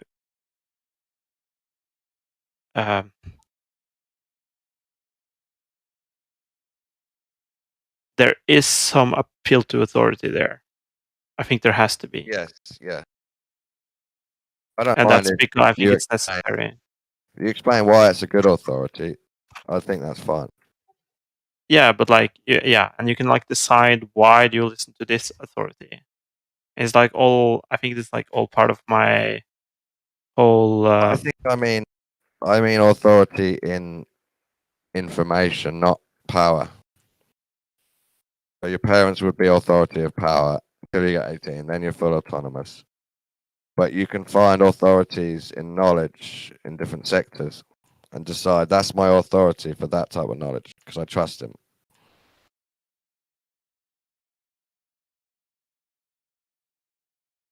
Yeah. I just thought of a weird analogy. So if you make your child get vaccinated, Yeah. and it's wrong and harmful, Yeah. that's you abusing them. But if I tell my child, let's wait because I don't trust this vaccine, I then haven't abused my child unless she gets ill and dies of a disease at a later date. So it's a safer option. I don't like that. It's If like, you use my logic, it's a safer option. I don't think that's a good, like, it's like, I mean, the car example, it's like not wearing seatbelt and you're not abusing your child until the child dies in a car accident. It's like, Yeah. well, I think it's kind of like, I think it's abuse to not use the safety measures In case before. they die, but yeah, car crashes are dangerous, so I don't see that as the same. I'd have to explain why I don't think. I mean, it's two level of danger. Of course, COVID vaccines are not as dangerous, but that's why I'm saying it's very difficult to measure these things because I'm saying they're dangerous. And if you give it to your child, you're abusing them. Like Bev, you're harming the child. given the vaccine, Yeah, if you give them a vaccine. I think it depends. It depends on I'm the just saying we disagree. data. We won't be able to sort it out. I'm just saying. Yeah, but like about Sometimes the whole humans will feel like another human is harming their own people, but that's their almost right as a parent to make harsh choices. I think that's what I was getting at. Yeah, but in terms of like, So a Christian could argue I have to teach my religion hard to my child because if not, they will be destroyed by Satan. They've got a strong argument, you know. They really believe they have enough reason to indoctrinate their child into their religion. Because if not, their child is in danger.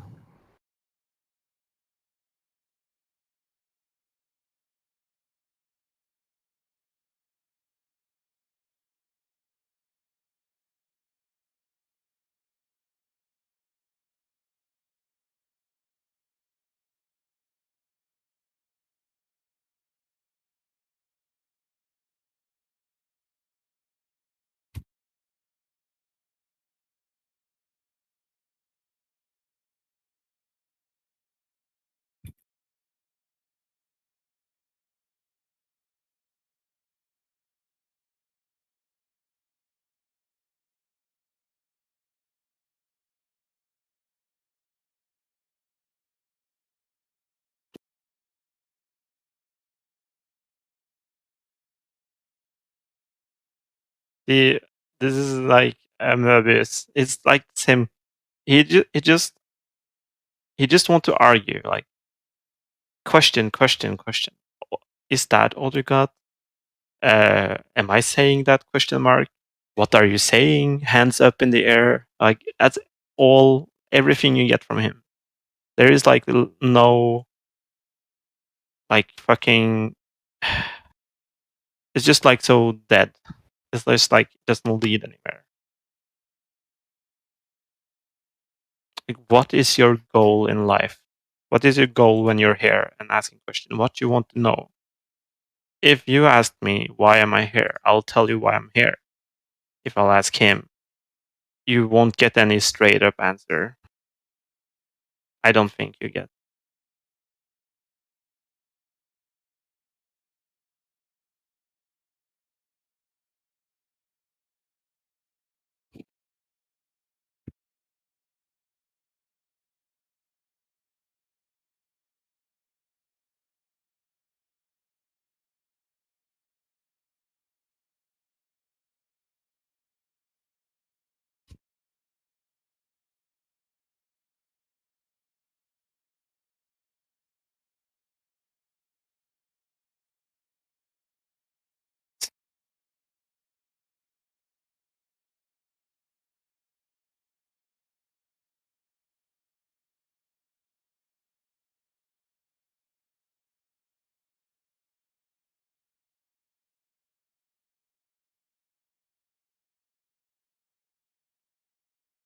We'll kick ass and chew bubblegum.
Yeah, it's the shrugging.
How about this one for you, Funk?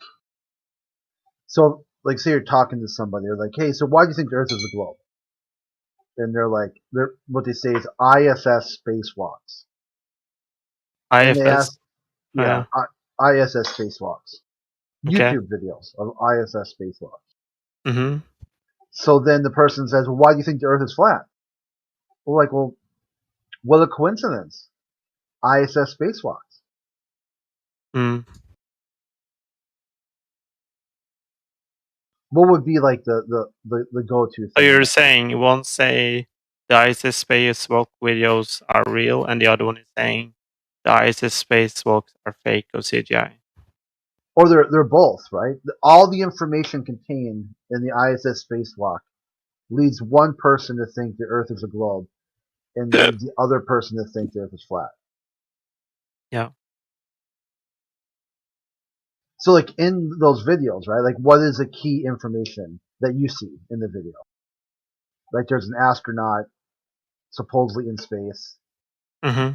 and then the Earth below, right, is unmoving, right? It's stationary. Or is it rotating?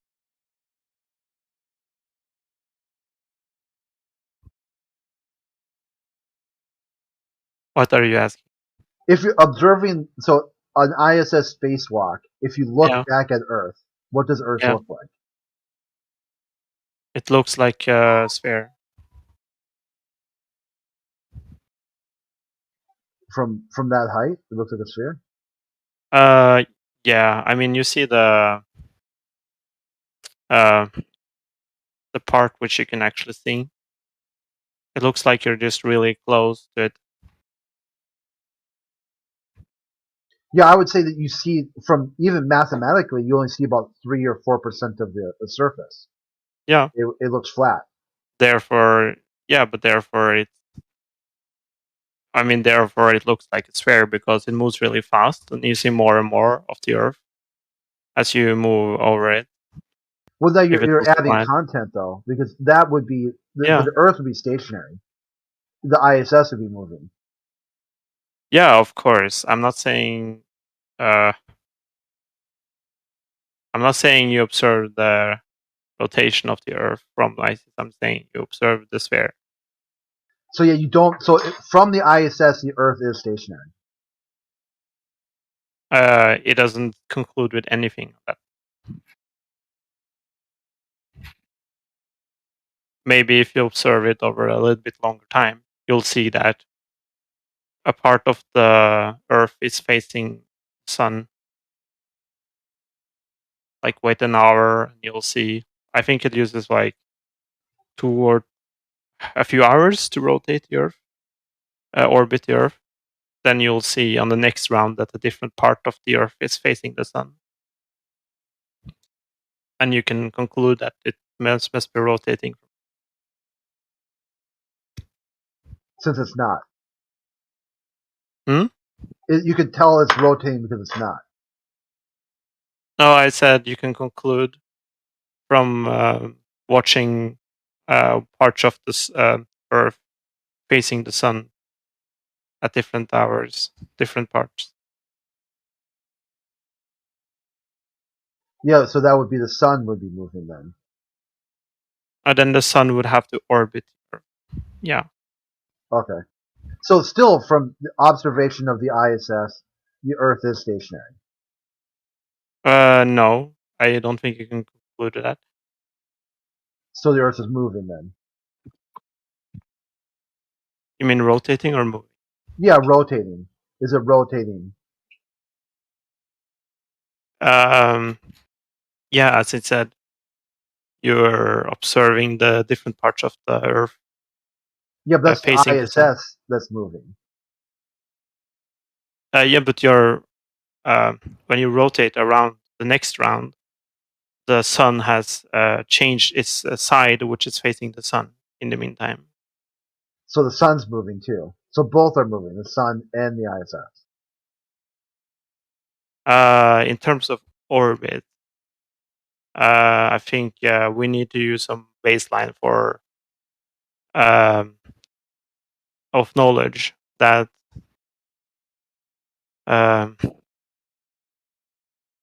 if the sun were to rotate, it would look differently in the sky, comparable to other parts in the sky. Yeah, but that wouldn't be So included in the ISS spacewalk. That would be extra no, information that isn't that's available. extra information. Okay. And then Something for have to curve, rotate. so for curve, right? If I look from all the way I can turn my head left, all the way to right, and all I see is a flat surface, I would conclude that that surface is flat. There's no curvature there. Mm-hmm. So if someone were to say, yeah, look at ISS spacewalks, they prove the Earth is a globe.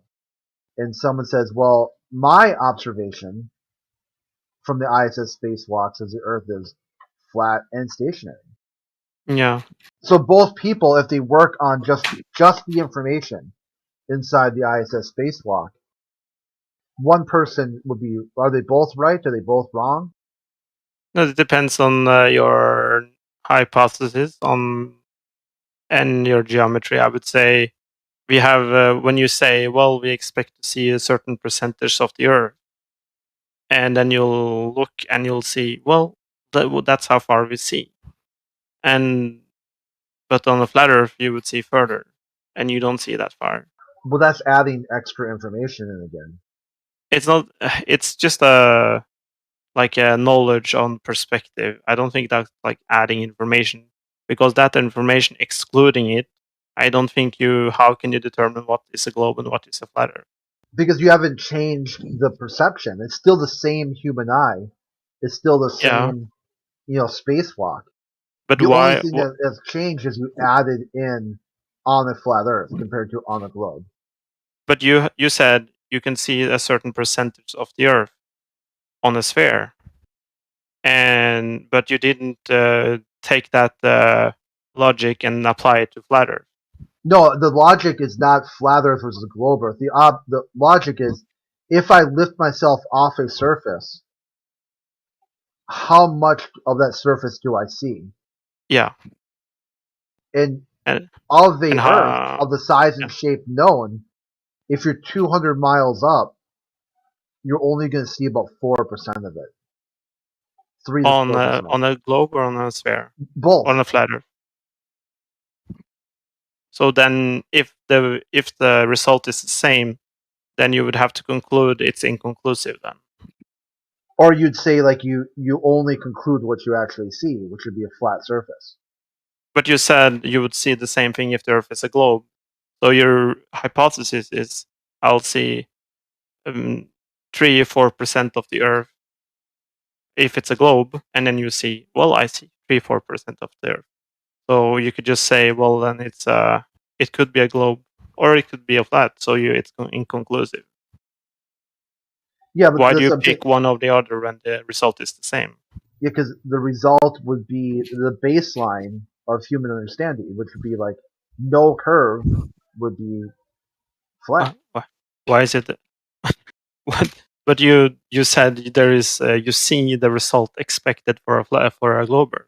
Because you can take all those chunks together and be like, if there's no curve, and then no curve, and then no curve, still no curve, no curve. Okay, there's still no curve. But now you're adding information. That's what I'm saying. And then you've stacked all these things about, and you've got no curve at no place ever. That kind of is a clue. You expect to see that on a globe Earth? You expect to see a curve at some point. Well, how do you see curvature? Because it's too big. You can't, right? Okay, so you don't expect to see curvature in the ISS. So that would be a kind of a crazy claim, right? Someone says hey, why is the Earth curved? Or why is the Earth a globe? And they say ISS spacewalks. Well, do you see the curve? Where do you see a curved Earth? Oh, you don't. Okay, so then why did you conclude the Earth is a sphere of 3959? I'm more interested in how you concluded with the flat Earth when you said that there is the result is conclusive with both. Yeah, because you're not going to see a curve of the Earth that's going to give you enough information to claim that the object is a sphere, or if it's even an object at all. Wait, but how do you said this is the result we would see on the globe Earth, which is this size, and you see that, and It could be anything at that point. yeah. You're just it's just Why don't basically you like say that? because the baseline understanding is flat and stationary. Doesn't matter how high you go, it's still flat and stationary. So there hasn't been any added information to change from the original axiom of flat and stationary. Well, why would you have a test which doesn't conclude with that? And why is there? I would maybe disagree with the axioms in the first place, but you have to look at what other evidence that there is flat. And I would say, well, the other evidence is like similar conclusion. But not It the would ISS same. spacewalk, right? I disagree with that because I don't think you would only see 3-4% if the Earth was flat. You would see more. That's why I'm saying it's sphere. You'd see Like more that. on the flat Earth? Yeah, because if you're over a flat plane, you'll see the plane, right? There is a direct line of sight. If it's a sphere, it's a horizon line, and that horizon line would move as the ISS is moving, and that's what's happening. The ISS is moving, the horizon line is moving. You see more and more land as it's moving. Yeah, which is flat. No, that's just what you'll see if you're moving over a globe. If it's flat, you would see more than 3 that time. That and also the fact of like you can't have like moving across the land, having like the horizon be that low above the level line. Also, because if it was flat and you were to see the edge, that edge could be below you, but then you'll see the edge. But the edge can't like be moving like that. Okay, so The you're saying horizon. from the ISS, you should be able to see all the way to the edge. You'll see more. You'll see more than what we see in there if it's flat. Like how much? Unless you'll see in practice, you'll see the all the way to the edge. You would only be limited by like dust and particles in the atmosphere. Yeah, I would say that your eye would be the limit of it. Yeah, it's a camera. Not the actual physical shape or physical dimensions. Yeah, but we use a camera for this, right? Yeah, there's limited vision. Yeah, but you can see stuff that is right over the horizon. You can see stars and the moon. You see the moon coming behind the horizon. So apparently you can see stuff. The moon isn't shining through the flat Earth. There is nothing there. Otherwise, the moon or the sun was rising over the horizon when you look at it from the ISS. So there is nothing there. If there was limitations, there would be blocking it. Like extra information again. It's not extra information. It's just using logic at this point. Yeah, I would say broken logic, and from my point of view. How is it broken? Because if the whole thing is the ISS spacewalk proves the Earth is curved and rotating, but it doesn't. I just explained you how, and you didn't come with any argument against what I said. You're just saying it's not true. When I look at videos from the ISS, I see a stationary Earth. I don't see a rotating Earth on an axis. But I explained to you what I expected. Yeah, for you. You don't expect to see a curve because you don't see that huge part of the. Yeah, so then that gives us a problem because there's no way of knowing that it is a globe of 3959. a sphere. It is other ways. The way I explain you, there are other things that we would observe. Yes, but not ISS spacewalks. That's my point.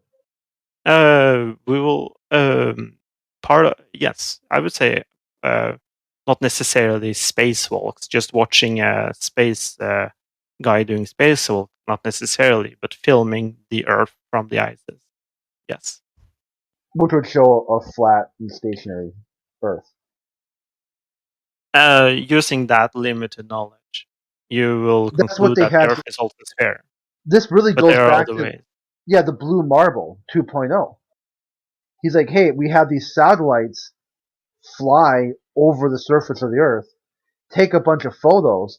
It produced a flat map, and then took that map and then rendered it through software, manipulated it until it would appear what people would think the Earth would actually look like from space. Well, But there are raw images which was taken from the which are unmodified. You can look at them if you want to. Yeah, that's something. All the information. There isn't any photos. There's no way of knowing that Earth is. They gave up all the. I think it was like 8,000 images which was taken from the Apollo mission. Yeah, the Apollo missions, and that's already in the bin. You can even people who think there's a globe have called that into question. We're talking last night too about Nixon adding sugar added of high fructose corn syrup. That's another thing Nixon did. I mean, there's really nothing nothing Nixon did was above board and legit. So I would conclude that would include the Apollo mission.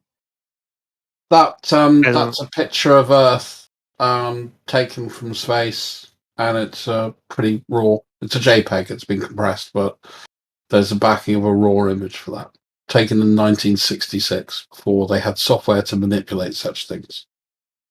Yeah, they were manipulating stuff way before 1966. Not using software, mate. This is like the same thing too, where like CB was roasting you yesterday. The majority that you're blaming Chemo for muting you, when the majority of the time he's actually unmuted you. Other people have muted you. Why don't you address the picture, Santa? It is. This is you're showing. Not addressing the picture. I am. This is showing that you're using a wrong data point based on some faulty assumption. Here's a 1966 data point that proves the Earth is a sphere. I would say no. This is in question for many reasons, and even more so the time stamp. What reason? Yeah, nothing legit came out of that time period. You just dismiss everything from that time period. Yeah, even more so if you can't reproduce it today. They can be reproduced. You just don't. You just think it's CGI again. We'll have at it then. Well, I think the problem that he's got, Funk, is the fact that I induced a picture from specifically 1966 because that's not the Nixon period. I'm in the middle of a sentence, please. So that's the Nixon. No, you're talking about my problem. I don't have a problem. I'm still in the middle of a sentence, please. Yeah, but you've got the problem. I'm trying to get my point out so you know what my problem is, Santa. But that's your problem. If you can't have the emotional control to let me do that, I would really appreciate it if you could. Yeah, but make sure it's your problem, not my problem. Let me finish my point, and then you can rebut it. Hold your horses. So the point is I specifically took a picture that was not from the Nixon period, not from his presidency. And now all of a sudden, the goalposts seem to have moved from you can't trust anything from Nixon to you can't trust anything from that period. Is that now your new position? No, that's your problem. So what are you claiming then? Yeah, that's your problem, not my problem. So what are you claiming then? Yes, specify the problem. Yeah, your problem, not my problem. What problem? The problem, whoever thinks they're invoking a problem, not my problem, your problem. Yeah, that doesn't make any sense, Chris. Yeah. You're that we have a problem, but you're not being specific about what the problem is. Yeah, not I my don't have any problem. Yeah, so I don't you have don't any have a problem then. Okay, I don't have any problem. I was merely commenting foolishly, hence my name, on what Conspiracy Santa actually said and rebutting one of his points. Evidently, that means that I have a problem. When all I was doing was showing that as soon as we introduced evidence that predates Nixon, now it's not the Nixon presidency and the decisions and information made under that's the issue, but it's actually the entire time period. I would like him to specify what particular time period he is talking about. Can you do that? Your problem. Got it. What? So that's exactly it. I mean, that had nothing to do with what I said. It had nothing to do with the point on the table. What it is Crit is now doing his famous impression of the Running Man. Your problem. And every time he says your problem, he's demonstrating the fact that he's running away from the point. Yeah, this is a good conversation till you just wanted to derail it and make it about people. I'm not going to take your bait. Didn't. He just asking you what your problem is. Yeah, I told you made the it problem. specifically on something. If you ask me what my problem is, I tell you on your argument. Yeah, my argument to do about you as an individual until you started to run away from a point that I made. No, I didn't. And you're try lying. and just turn it round and make it about something completely different. Yeah, you're lying. All I did was produce a picture that wasn't from the Nixon period, and I said, "Here you go. Here's a raw picture from before the Nixon period." And then you said, "Well, no, we can't trust that entire period of time." And I'm now asking, what do you mean by that entire period of time? Yeah, your problem. But it's your claim. He can't read your mind, Crit. You understand that? I can't read his mind either. So he's going to have to take his point of view. But you're not asking him any question. You're just telling him. That's what I'm saying. I don't need to know anything from him. There's not one bit of information I will ever need to know from Druss. Not one. There will be never. Let me rephrase it again. There is never anything I will need to know from him. I can Google the same stuff he can Google. I don't need him to Google stuff for me. I wasn't Googling stuff for you. That was an image that I have from my stock images out of my Flat Earth library. Okay, I pulled I up, don't need which I anything have from done your Flat by Earth date library. source. Again, I can't finish any particular sentence without you ever talking to me. You've got a problem.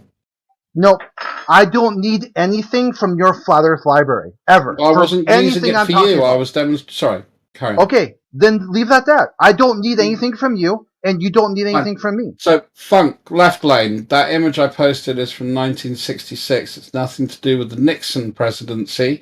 It predates it. It was under Lyndon B. Johnson, I think, was the president before Nixon. So that shouldn't be an issue. We now have a nice image of the Earth, which isn't under the Nixon administration. Because everything, evidently, Nixon said was a lie. Everything. Yep. Yeah, all I could think of if I was opposing that would be to pull something out of my ass. Or run away.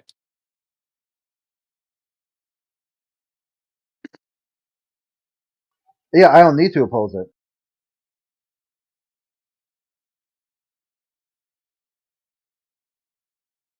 Well, I guess that conversation's over then. I don't know what to say. Yeah, I just killed it, right? Let's start making it all about people again. Yeah, evidence presented and hand waved, and that's all. By you. Your problem. Yeah, and see, yeah, it literally doesn't make any sense. Yeah, because this was a conversation, was about the ISS, and there's no ISS in this photo. It has nothing to do with the conversation. It's just a derail to squeal and make it about people.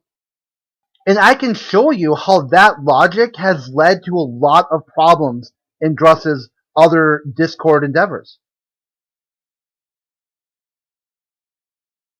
I think the only person making it about people at the moment is you. You.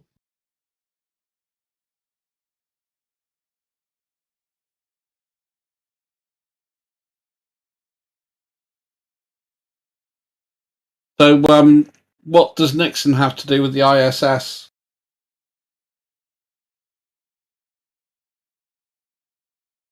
Or were you derailing the conversation at that point? Conspiracy Santa / crit. Use any answer you need to trigger or not trigger, and then drive on to whatever point you want that has nothing to do with me. Cool. I accept you won't address the question and you're running away from that one as well. You do you. You can do that. And you can Uh-huh. do it today, and then tomorrow, and the next day, and until you get tired of it, and then rejoin the conversation when ready.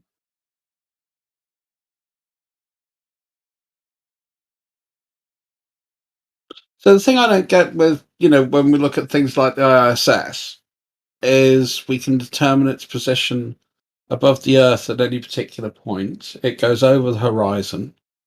It's traveling really, really quickly. And that seems to be a good set of data to say that it's kind of where we think it is and it's kind of doing what we think it is. Unless someone's got a good rebuttal of why that isn't the case.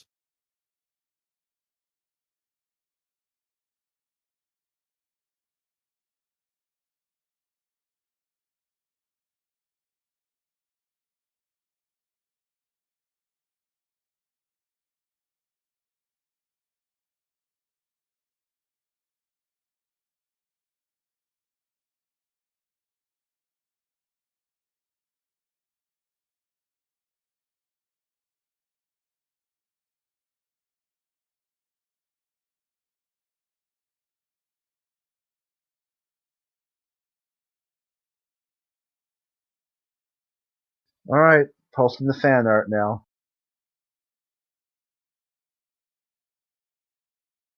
It always comes. That's pretty good at your age.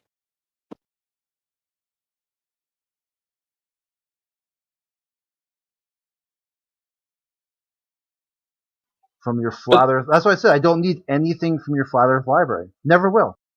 The Cool. only thing It I'll wasn't for use you. it for is to show you. Yeah, fine. But don't you feel that the way you sort of address these arguments can be seen as immature? You.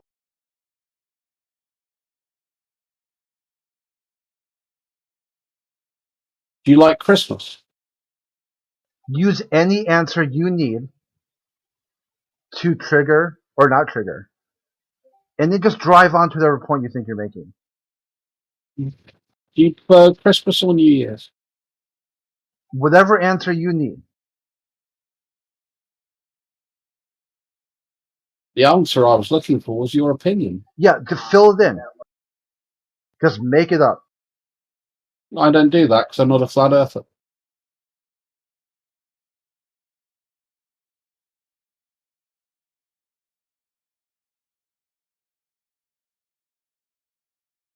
It's funny, if we evaded questions the way that some people here do, rather than trying to tackle them head on or saying, "Oh, I don't know."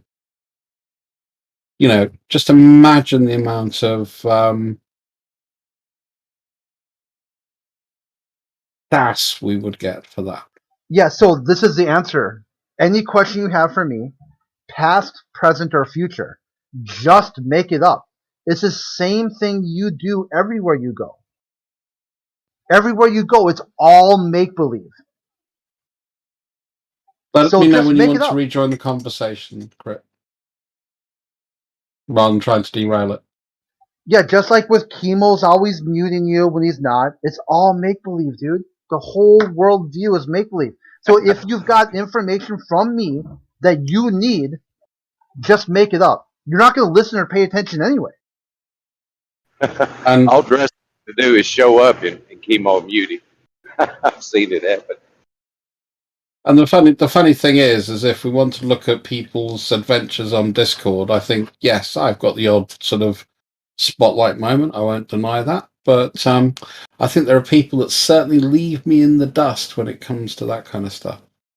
Crit. Use any answer you need.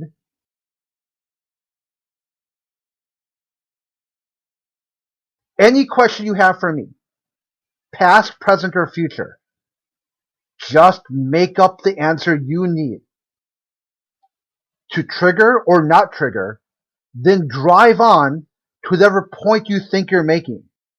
Using the flat Earth model, I predict there will be no point whatsoever. You're just burning airtime to make it seem like you're important.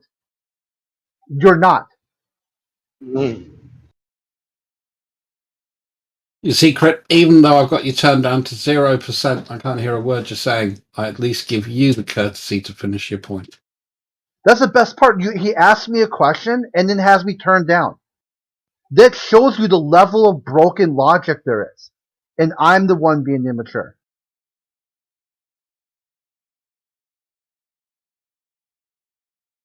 Good point, Crit. Good point. Just you supply whatever answer that you need to be triggered or not triggered to whatever question you just asked. Just burning airtime. I didn't even ask him a question.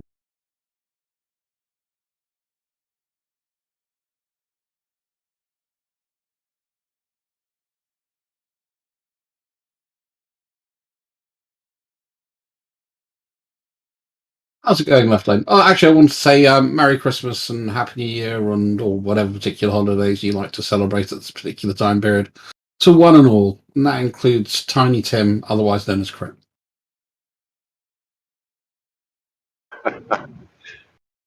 Happy holidays to you too, sir. That's a throwback to the death cult post by Nicktoon earlier about, people being Scrooged and getting, I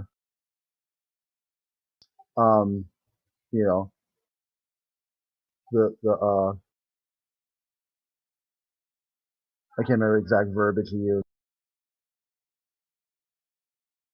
The ski bud, to get ski bud.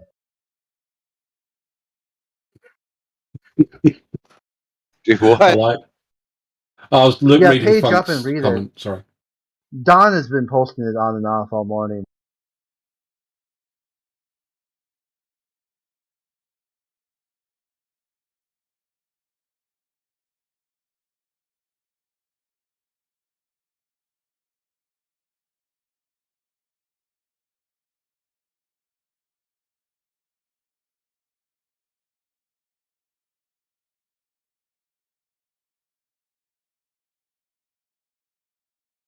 I like that.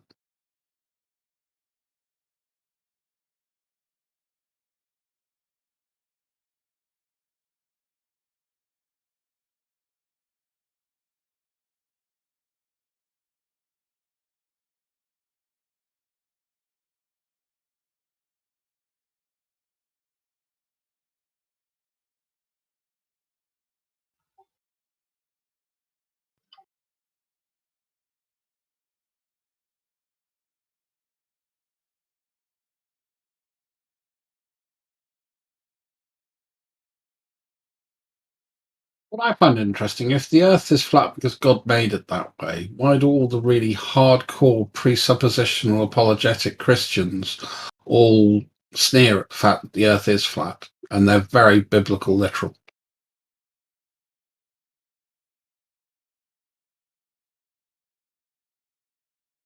Your Darths, your Nephilim Freeze, your Mr. Batmans, your Kent Hovins, your Keith Ham.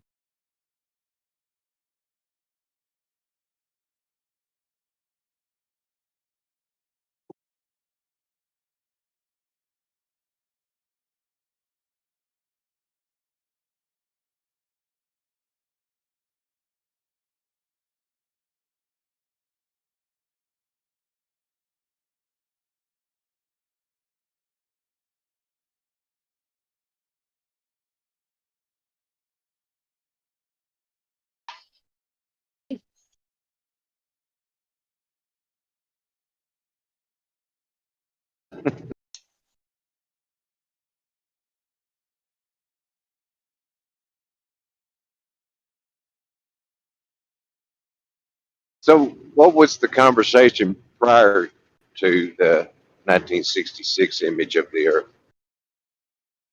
The fact that at 200 miles you can only see about 4% of the Earth's surface. Crits then basically claiming that no one's ever measured any curvature anywhere. and the ISS doesn't prove the fact that the Earth is rotating or not. Then there's a bit of back and forth and banter between Funk and Conspiracy Santa. Then the view of nothing in Nixon's presidency can be trusted because of corn syrup. And then I posted a picture from 1966. That brings us pretty much up to date. I'm sure I've missed a few nuances here and there, but I think that was the gist. Yeah, pretty good summary.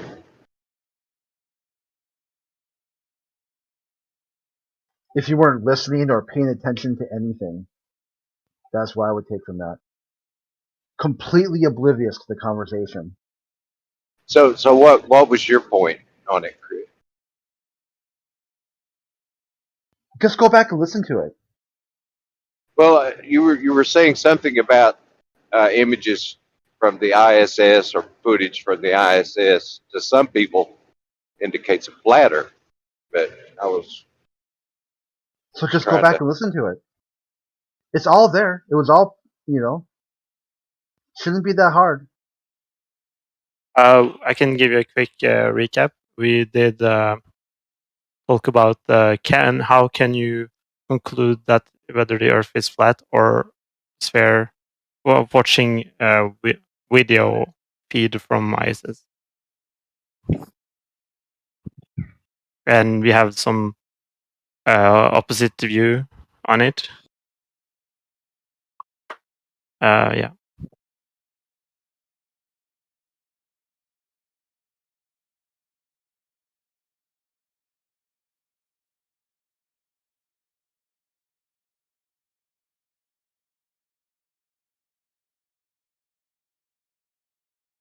Yes. If I try to imagine the ISS traversing over a flat plane, I would think it looks different than what is presented.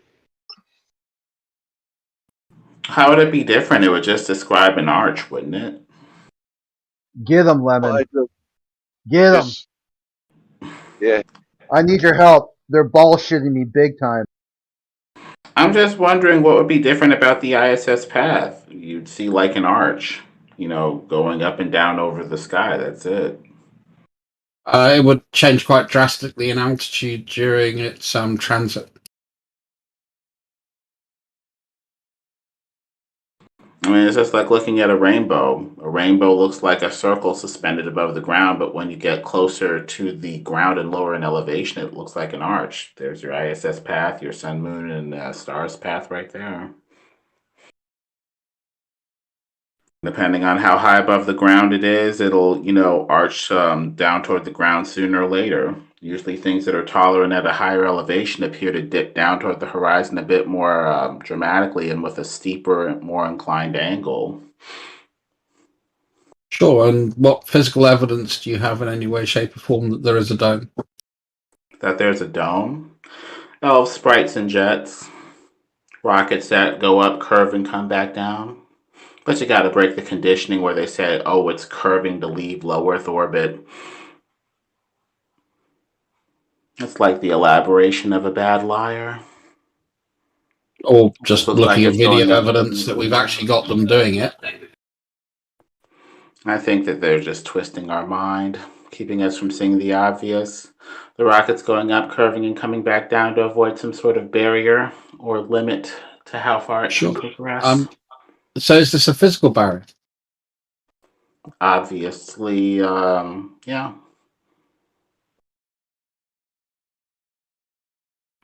Chunks of meteorite maybe falling off it. Looks like it's glass or kind of shiny and smooth. Rockets get frictive when they bump up against it, getting hot. We have a Schumann resonance, which makes the Earth seem like a hollow cavity. Lots of stuff like that. But you have no actual physical evidence to support it. You want a piece of the dome. No, I want you to range to it. I want, if it's a solid object, then surely we can use things like radar or radio, bounce stuff off it. Yeah. We could do that really consistently and gain sort of like a pattern and shape, the same way we've done with the seafloor. But we've never done any of that. Well, radar, radio signals, these signals that they send, radio or whatever the hell they are, appear to have some sort of height to them as well. About 40 to 90 miles up, you have the ionosphere. Could just be the ionodome. But not all radio signals Their bounce range. off that, do they? Some signals go through an object, some bounce off an object. That would be expected, even if it were solid. Yeah, but you can start to take an account and sort of measure that. Well, the problem I've got, Lemon, is the fact there is no physical evidence for a dome whatsoever. You can make little inferences to it could be because of this or it could be because of that. There is no actual evidence, physical evidence to support it. No one's ever touched the dome or seen the dome or been to the dome. No one's ever measured the dome, how high it is, any of its characteristics, what it's made of. So you're making the assumption that because you find meteorites, that's what the dome's made of, even though we find meteorites made of lots of different things, not just glass or nickel, say, for instance. There's enough evidence there for one to reason back pretty comfortably towards some sort of barrier.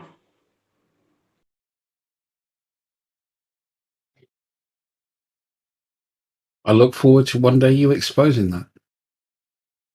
Lord Stephen Christ appears to have done some of the most extensive dome theorizing, I guess you could say. He comes up with a list of like 20 different proofs for the dome. Sundogs, Parhelions, all that stuff. I just adopt his work and take it from the concave Earth or whatever and just make it a dome over a flat surface. Yet sundials rely on your latitude, which is kind of weird. What relies on your latitude? Sundials, you have to correct them for the latitude you're on. You'd have to do that depending on how far you are from the light source, the sun, anyway. So that's No, right around. it's merely the angle that you're dealing with, which is directly related to your latitude on Earth. Okay, that would be dependent on how far you are from the sun. Then, if you're further, But from you the keep light saying source, that the sun keeps moving further and further away. So, if it's not a consistent distance, then you'd have to be adjusting your sundial all the time as the sun moves away from you or towards you. You just adjust it locally for your area, and that would be good enough. It'll give you a general idea of how the sun's moving based off of your area. Yeah, the latitude you're on. This is how the conversation went. It's like, hey, obviously from the ISS, you cannot tell the Earth is rotating and curved. Then they're like, oh, but if you look from the Earth to the ISS, then you can tell the Earth is rotating and curved. And I'm like, no, that doesn't work that way either. It's both of those are not only mutually exclusive, but a contradiction in the model. And they're like, well, here, how about 1966? Yeah, not something I was talking about. You do you. That was directly related to your quote on Nixon, Crit, that you made. If you don't remember Your it, fault. go back and listen. Yeah, your fault. Well, no fault. Well, because of relativity, you could say the Earth is moving and or space is moving over and around the Earth just as easily. We appear to prefer the Earth moving on philosophical grounds. We're not comfortable with anything that's geocentric, that smacks of too much philosophy, religion, transcendence for some people, so they prefer to make the Earth move.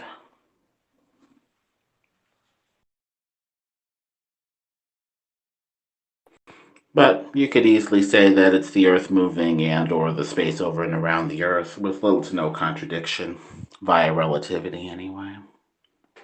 Well, would you say then, in that case, that if you want to invoke, a deistic sort of reason, then there's no reason that the Earth can't be a globe and moving around the sun, because it'd be well within the power of your creator to do so, as with the force of gravity.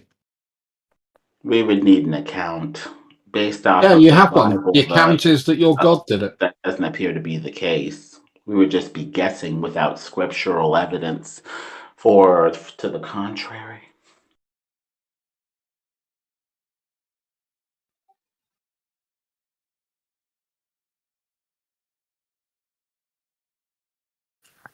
And just because God has the power to do something doesn't mean that he will do it. That's a bit of a category error. Mm.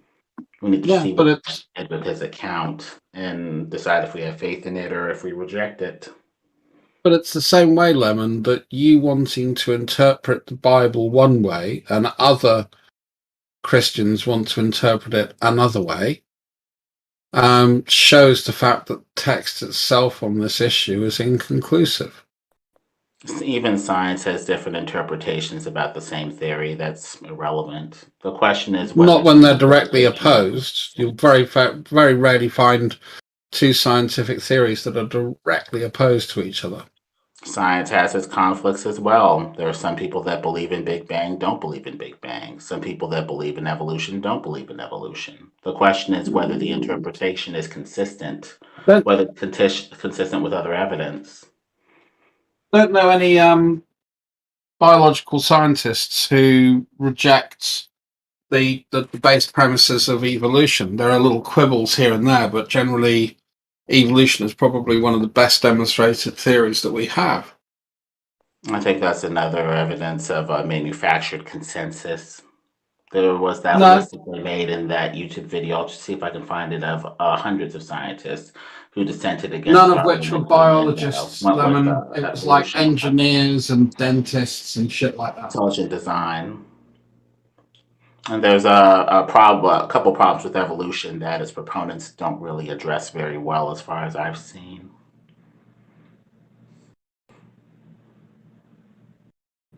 Base premise. Question. Sorry, go on. Oh, sorry. I was going to say the base premise that the change in allele frequency over time within the population is an observed fact. That's somewhat of a change from what Darwinism and natural selection and the original premise of evolution was. That was a newer synthesis that came later when they tried to use genetics and merge it with evolutionary Darwinian theory. That was a later synthesis, but that was not the original thing that evolution was saying. Evolution was talking about the favored survival of certain species based off of their fitness and their ability to pass on their, genes, survival of the fittest, if you will. Change of allele frequency has little or nothing to do with that. That could be evidence just as easily of a designer that built us to reproduce in a certain way via genetics. Trying to capture that for evolution doesn't quite hold. We need to see survival of the fittest. Well, I believe in creation, and I also believe in evolution. I believe it's the mechanism of creation. I think it's a divinely inspired mechanism.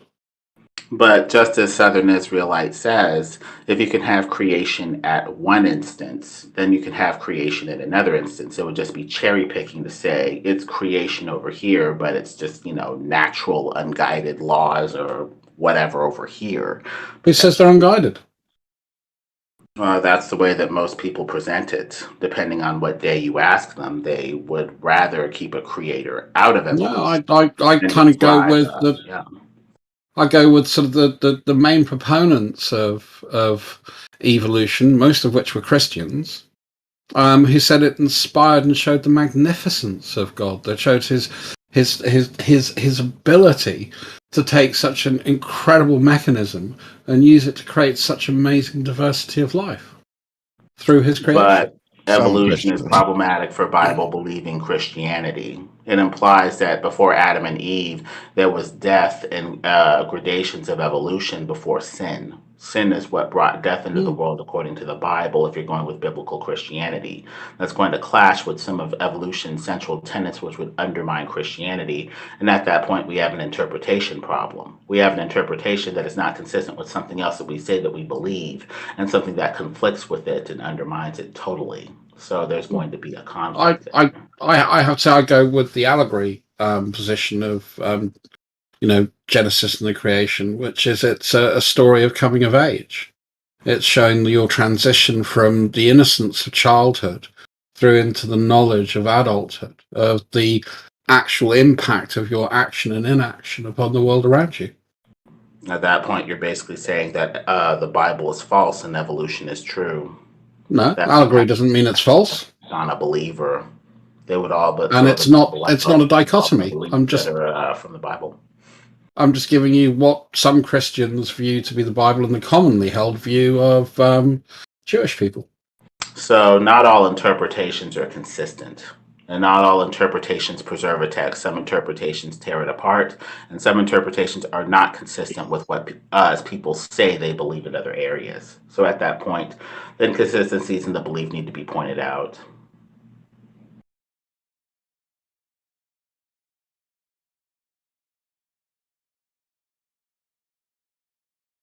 I have a far out question, Lemon. I don't have to discuss it, but you can give me a quick answer. What was that? I have a quick question for you, but it's not on the topic. It's on a different topic. What is it? Do you believe at all that there might be shape-shifting reptilians? Few of I them. believe in demons that can do that, so I guess shape-shifting reptilians is not too much of a stretch. Sure. Demons that sometimes take reptilian form, sometimes take human form, control us by possessing the elites. Something like that. Some sort of demonic genetic experiment, I guess you could say. Oh, of course, you agree.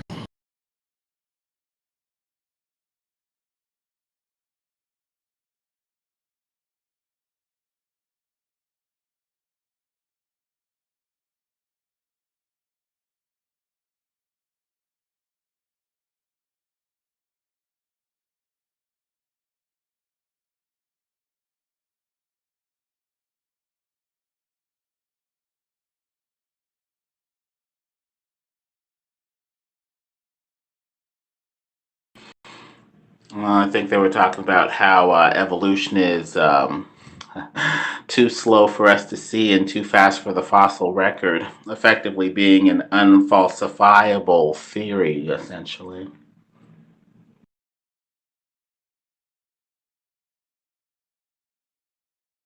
That's really powerful because they can't make it work, so they just shift the burden of proof.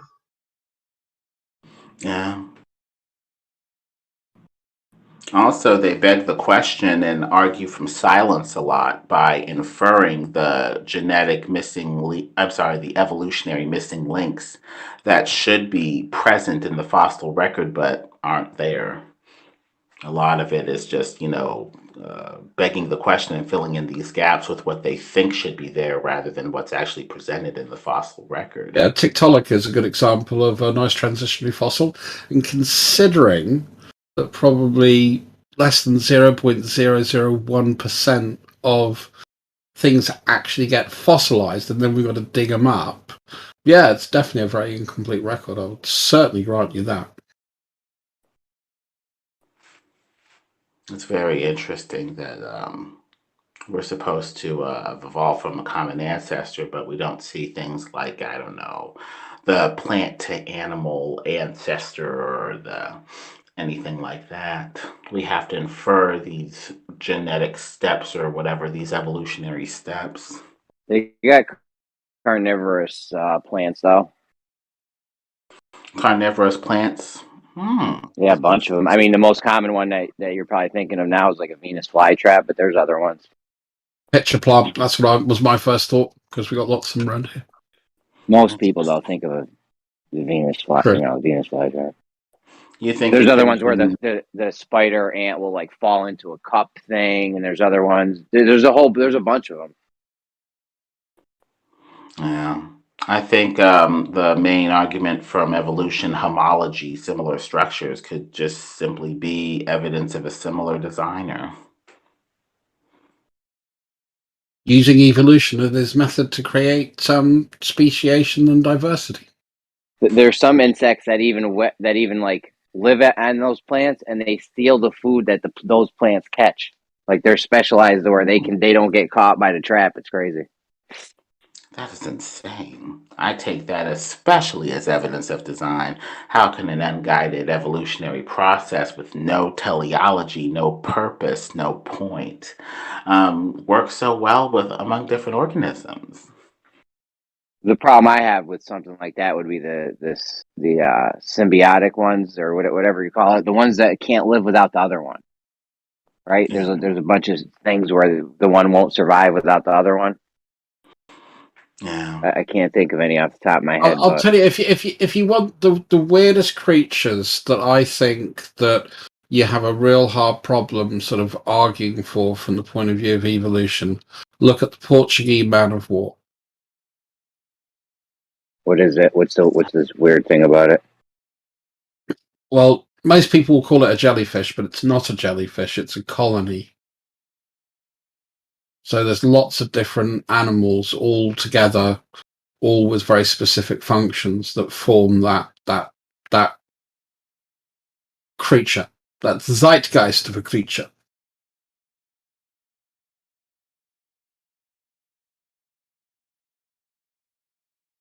Yeah, that's one of the ones that I've looked at, and I think, oh gosh, that's difficult to explain how that all came together, because it is not one but multiple. It's not like a couple of things in symbiotic relationship. It's a whole host of things.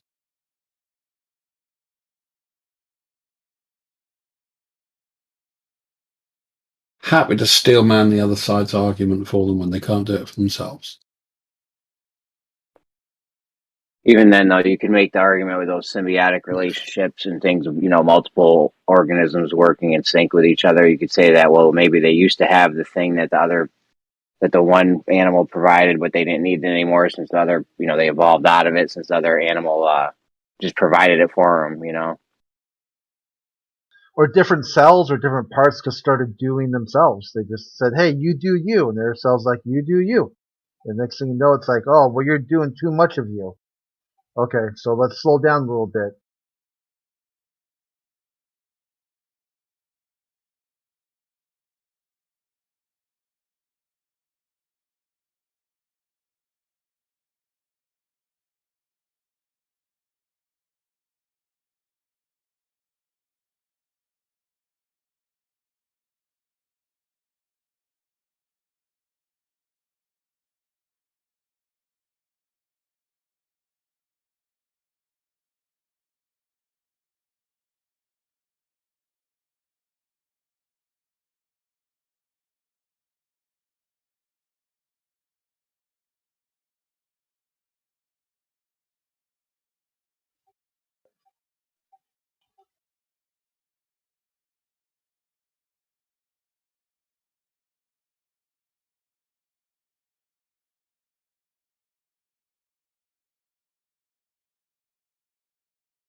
Billy was spiraling on Brandon's this morning too, so he's on a bender today. Who? Billy, howdy y'all, Billy, carnivore too, whatever. He's got multiple different accounts. Brick for brains. I mean, it kind of goes on and on.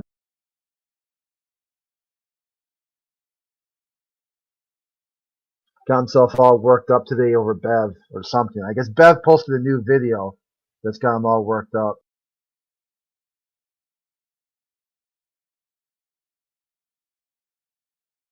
Well, at least he's not making it about the person. So that's your read of it. Poor Jerry cannot understand things or reason. Billy's not making it about people? That's your logic? That's your logic, Truss, right there. No, I was talking about you, actually. You're making it about people again. Why did you turn me back up? You're just going to trigger. No matter what I say, you're going to take... triggered. I don't know why you think people keep getting triggered, Crit. I don't know why you keep making invoke you at all. The problem that you seem to have is anybody who wants to go into the detail of any point that you want to make, and your only response is to do do you. It is obviously a problem because you keep interrupting me when I'm trying to make a point. You're trying to identify my problem over and over and over again, and yet you want to ascribe that reasoning that you've just used to me. You can't identify any of my problems. You can't be consistent, then you can't identify any of mine. Okay, here's the baseline consistency. There is no information I will ever need from you on any topic at any time for any reason. Even more so if you think you're providing information about me. No, thank you. Matter of fact, anything you say about me will just be laughed at because you have no idea what you're talking about from a starting point. I think you're right. just making I shit can up. now prove your point here, Crit. Crit, you have a very small penis. You're just making shit up. I got Jerry.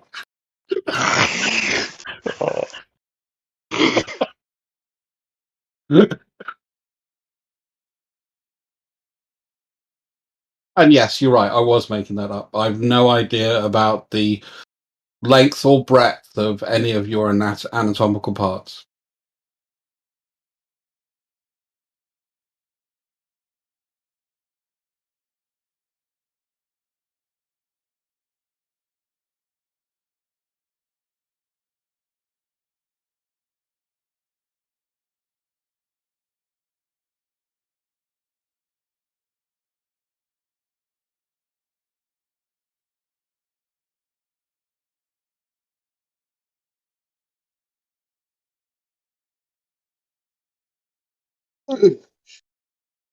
The funniest thing that globalists do with the socks is when they talk to each other themselves. Like they're on a sock and they're like debating and talking. It's like, and even funnier when they try to have one other socks pretend to be flat Earth.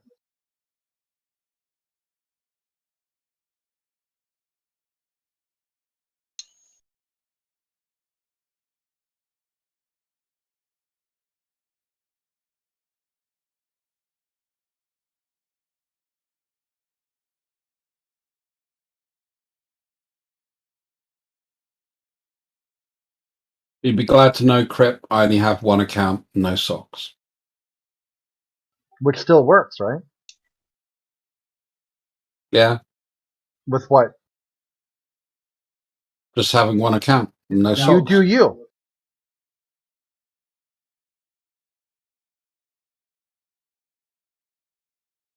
As I keep saying, Crip, I quite often do, unless my girlfriend does it for me.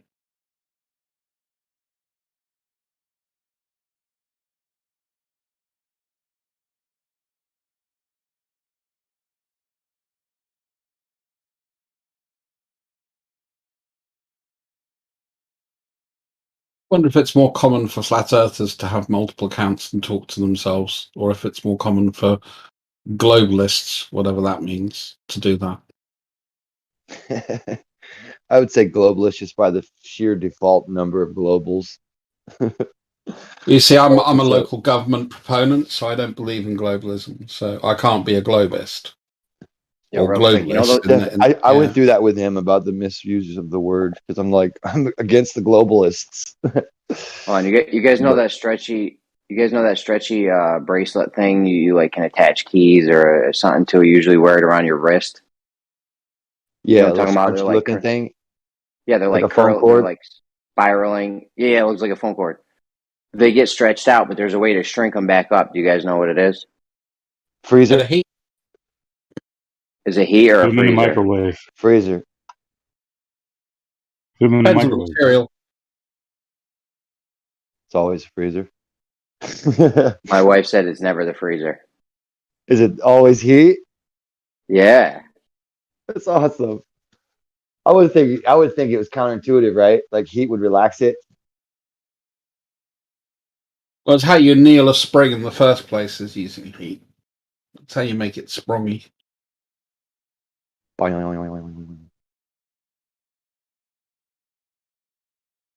So how much heat though? Because You said throw it in the microwave, Jerry. How long? Oh, I don't know. Until it gets back to its original state, I guess. Just Before it just melts? watch. Do you throw it in water or just like straight up? Just straight up. Have you done this before, or is this wild guessing? Just wild conjecture directly out of my ass. No doubt. throw your cell phone. It'll get back there. If you crack your screen, I'll throw your cell phone in the microwave. It'll fucking. Yeah. Can we say this fact was sponsored by Jerry Berries? What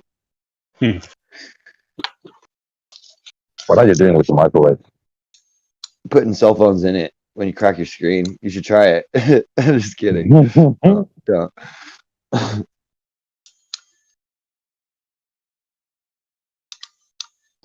Right, I need to go and cook my children some food, otherwise they'll start complaining. Put a phone in the microwave. They'll eat that. No, I quite like my microwave. It's quite a good one. You mean you quite like your children? You're not going to feed them a phone. I'd first think about the kids. I'll go My that first far. thought was like, what No, the I was fuck, just bro? thinking putting a new waveguide is a pain in the ass because you have to get the right one. Yeah, kidding.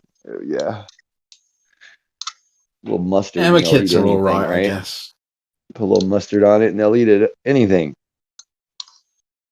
Oh, my oldest will, yeah. My mom used to tell me, this will put hair on your chest. I'd eat the shit out of it, whatever it was. Raw onion. Let's go. There was a bad joke there, but I'm not going to touch it. Good. I appreciate that.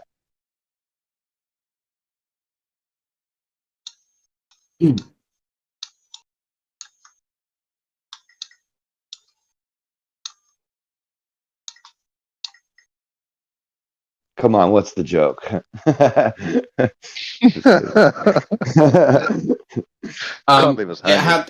It had to do with putting hair on your chest by going down. Oh God! But I didn't really want to do that in the context of your mother because I thought that was just a bit too far there. Yeah, I dropped my mom from the thought when you started that other thing, so don't worry, I'm okay. Yeah, your mom has no hair. Drink from the furry cup and it shall put hairs on your chest. By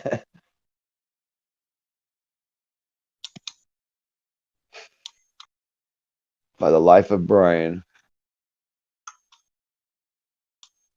What, do you mean we can use ones with knobbly and rib bits on for greater pleasure? If we wanted to, we could. Could. Hold on. Classic sketch.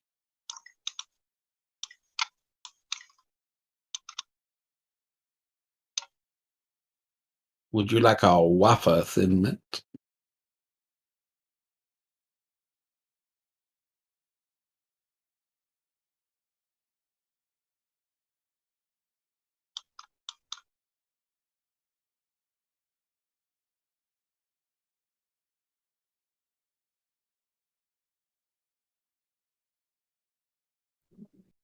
What's been going on over here?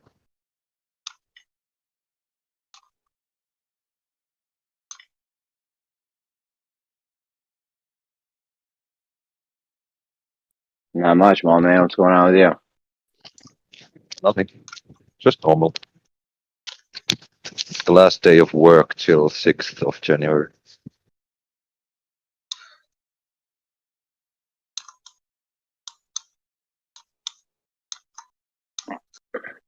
We're staying on Christmas vacation after this day? Yep.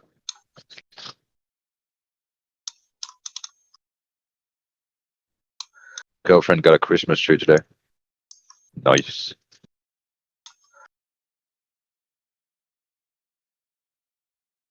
Is it a big bushy one? Why are you laughing? Big push. No bush. Okay. Well, good man, good man. It's a plastic tree. Yeah, that's what I got too. Not a I got one of flashlight. those. I've got one of those in the house. Friggin' plastic, big ass plastic tree. I got one from like Wires. the late. Oh, go ahead. No, go ahead. I was done. Yeah, I got one from like the late '80s. It's so hokey looking, like one of those like really bad, like almost like a Lego plant look to it. Like it's so Does bad. it have the wire? Does it have the wire branches that you can like reshape and shit? Yeah, it folds up into like just like a cone that it goes into a box at the end. Of it. Yeah. But I mean, I cover it with so much ornaments you can't really tell anyway. You know, like stencil and stuff. That's what I thought about doing with these trees. Just put everything on it, and then you don't even see the tree, so it doesn't matter. Yeah, like Yeah. even the color is like it had some really cheap coloring to it, so it looks like just bizarre. You know, it's like just Just itself when you spray the set it tips. up. But it's good that you Spray can the paint tips it. with that fake snow. Yeah. Yeah, the frosty snow stuff. I know those ones are even worse because that stuff flakes off over time. I know. And if you have a cat, it's just everywhere.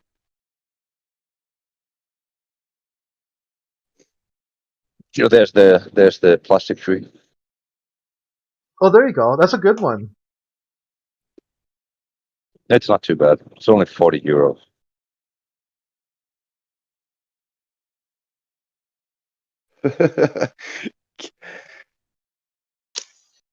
Kev. Aha. Fucking on you.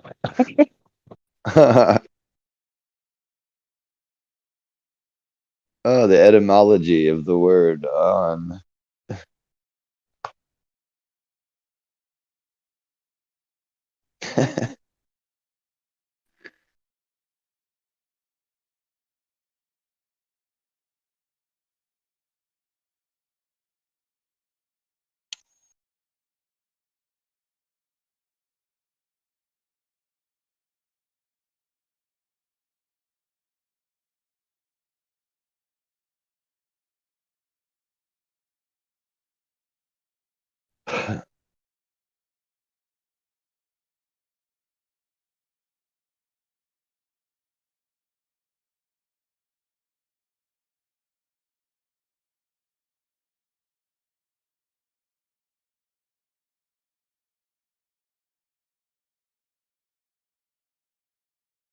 Now, Jeremy, now I literally want to go to like Home Depot and get one of those little keychain things from the bowl with the scrunchie on it and stretch it out on purpose just to fucking put it in the microwave.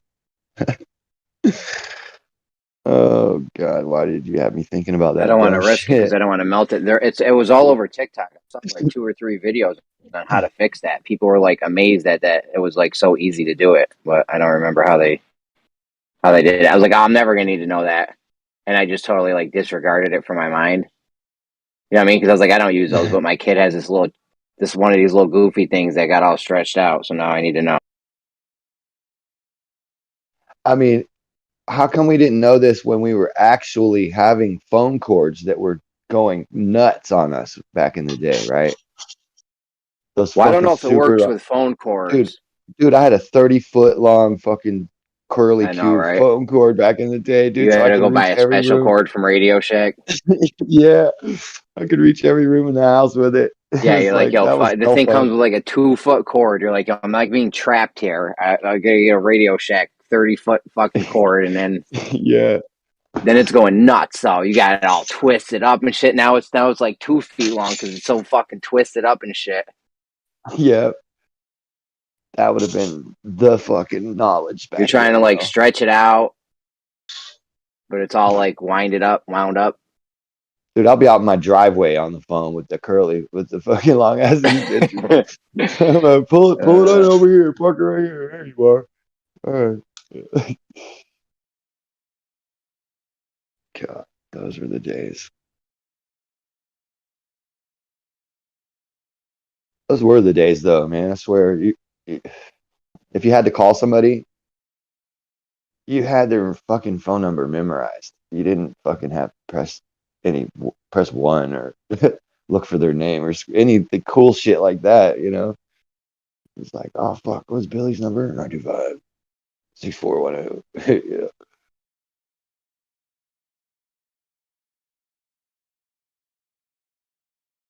that was Billy's number.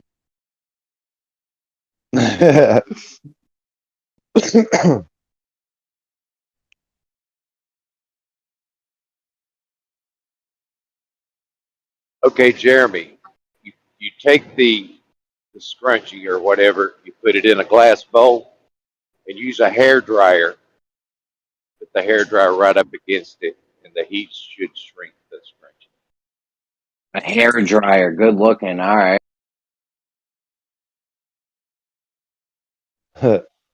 Now all you gotta do is go buy a hair dryer.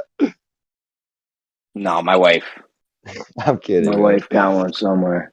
Oh, that shit's out in the garage. Actually, I was using it to heat sink those. You know that window film Oh where you yeah, gotta fucking shrink put the it. double-sided tape, and that shit is a huge fucking. Every year you gotta buy that shit. What a. I'm wondering if it even saves more than it's worth. You know, than it's worth. Like that shit costs like $100 to do the whole house in that. Dude, they build houses so inefficient. They want your heat leaking out of the house. They want that shit. They love that shit. That's more money for them. They want to have as much heat leaking out of your house as possible, yet still seem to remain like they don't want that to happen. They're playing a very wishy-washy game here. I don't know how they get away with this. Like they, on one hand, they're like, "Yeah, we need to stop global warming, the climate change. We're putting too much CO2 in the air," and then they'll go and make products that are just designed to break and like do like wacky bullshit. It's like, how much carbon do you think that's putting in? You had to mine that material, make the thing, ship the material, ship the thing, have somebody stand in the store all day selling the thing. Like, are you worried about CO2 emissions, or are you worried about just keeping us busy and getting money? Uh-huh.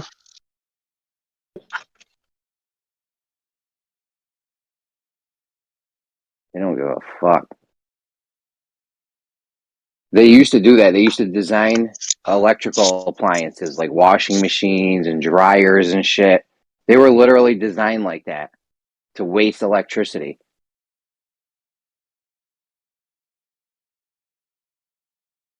Because it didn't matter. It used to be so cheap, and but they still wanted, even though it was mad cheap, they still wanted getting as much of your. They've been playing a game forever now. It's called Get All Your Money, Planned and they do a very good obsolescence. job. Yeah. I can't believe those guys act like planned obsolescence isn't a thing. Like Well, it's a great business model to make something last forever or something. they get away with justifying it by saying, you know, if they want to make a material, they want to make a product as cheap as possible so they can make as much profit. You know, they say it's all about profit, which that's planned obsolescence is all about fucking profit. So it's like the same thing. We're saying the same thing. Yep.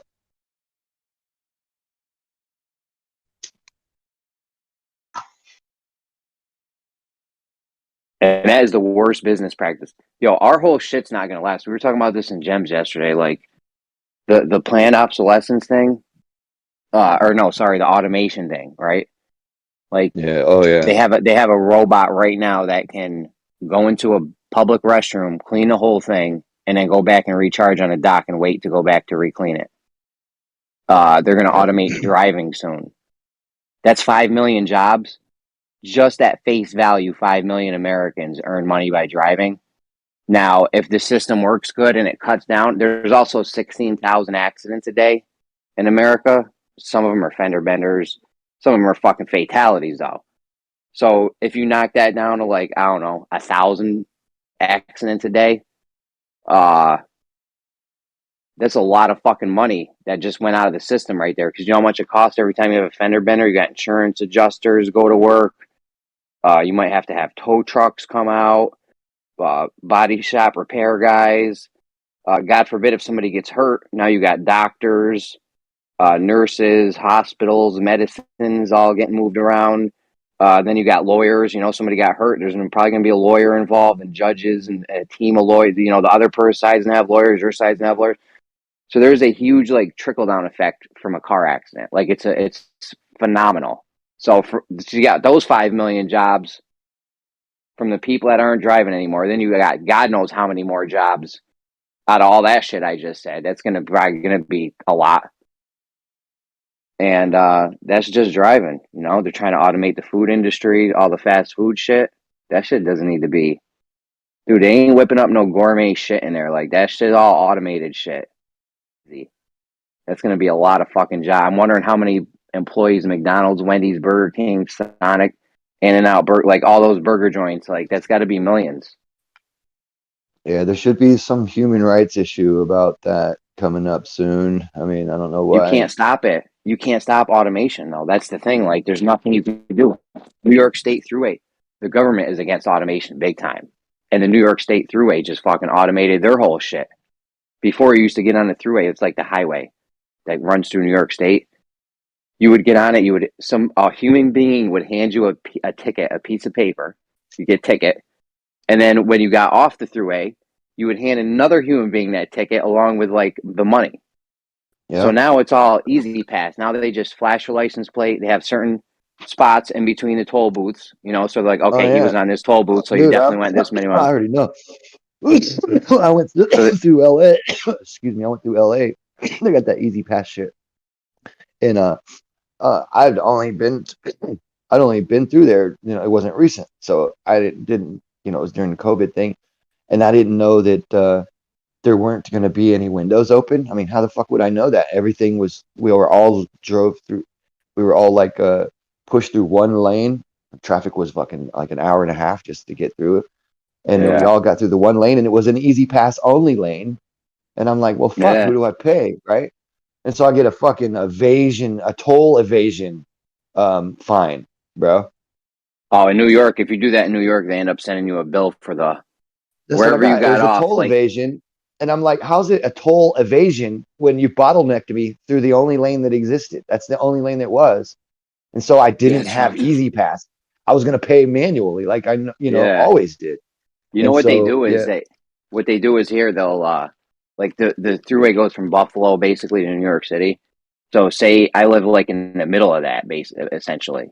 So if I get on the thruway and then off without paying like through Easy Pass or something, they send you a bill for wherever you got off to the farthest. No, not the whole thing. Wherever you got off to the farthest point away from that. You know what I'm saying? So it's like half. Yeah. I end up paying half of the thruway. Half of it. Yeah. To the end, from the middle to the end. Yeah. Well, they at least gave me the option to, if I sign up for Easy Pass, they will, cancel the evading fee or whatever. I'm like, man, you can't say somebody was evading a toll when they did everything you told them to do and didn't give them the opportunity to pay manually. Like, you just changed the rules while I was in line. Yeah, you can't do that. I paid it anyway. I don't like fucking with that. $60. Sounds like something I would have done. I would have just paid the fee. I don't even fuck with Easy Pass or nothing. Yeah. Like the way it is now is they take pictures of your plate at the in between the toll where the toll booths used to be. So they're like, okay, well, you were on it here, so you definitely went that whole length. And then if you're on it again for the next one, you're on it that whole length. So they know how far you've gone. But they got rid of tons of jobs like that because when I call and pay now, it's through an automated thing. Like, there's not even a human involved anymore. There's probably like one human involved on standby just in case something goes wrong. But you literally can't stop the automation. Like, there's nothing. This is like Judgment Day. It's inevitable. So, like, what are you going to do? We're going to be in a very tough predicament at some point where there's going to be more people not working than working through automation. Well, it's like that day's coming soon. The first time they start automating any of the restaurants that I go to, I won't go there anymore.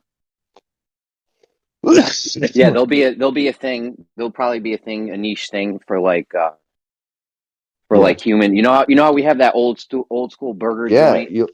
Exactly. Where it's all like from the 50s and it's all dated and stuff. Johnny Rockets, I think it's called, or something. All that kind of over shit. there? Yeah, for sure. Yeah, so they'll have restaurants like that in the future. There'll be like actual humans in it, and people be like, "Oh my goodness, this is weird." They'll go spend extra money just to go there. Yeah, bro. Yeah, it'll be like a luxury thing or something. We need to get rid of money, dude. The money thing ain't gonna last, bro.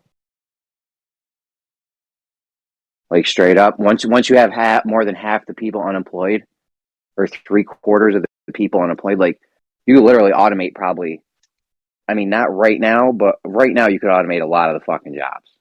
But in the future, like, we might get as good as like 90% or something, 80, 90%. What are you gonna do when only 20% of your population's working, or 30% of your population's working? Like, what are you even doing with money at that point?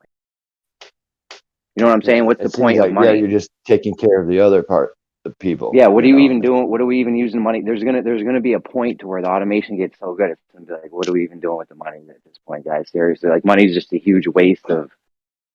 That's another thing that's terrible for the environment is money, especially now with crypto. I think the banking system uses more puts out more carbon than You know, crypto. Jeremy, you just don't have enough money because you're They're talking like a so broke harsh. ass person, No, man. right? That's It's the shit broke yeah, people say. yeah. They always say the crypto Money's the Bitcoin is. evil. Money is freedom, bro. No, I hear you. It would be good Yeah, I if we came didn't. from both places, bro. I was broke in the first part of my life, man, and then now I've got a little money, and it's not like I'm one of the rich people or something, but I feel like it from where I came from, Oh relatively. yeah. No, I'm straight Yeah, too now. I'm straight too now. I'm just saying, like, eventually, like, money. I don't know. I don't see it. I don't see it lasting. Oh, anyways, I was gonna say they say crypto oh is so yeah. bad for the environment. It puts out so much carbon, CO2s from mining it and shit. But I don't even. if you added up all the banking CO2 that gets put out, I bet you the bank is putting out way more emissions than crypto is, because they're I'm not actually. really worried about CO2 emissions, to be I know, honest, me man. I either. mean, I'm not it's either, good but for the I'm plants. playing their It's game not though. fucking heating up the planet. I mean, that's just all bullshit. I mean, remember the projections? We were going to be at 20 feet below sea level by now. Dude, the I mean, projections in the 70s was we it's were just going to so be in an ice stupid. We're age. not even an inch below sea level by now. Dude, the So I can shut up by now. the projections in the 70s was we were going to be in an ice age. Oh yeah, but right before that, it was the 50s and 60s. It was maybe some late 70s too. That there were some.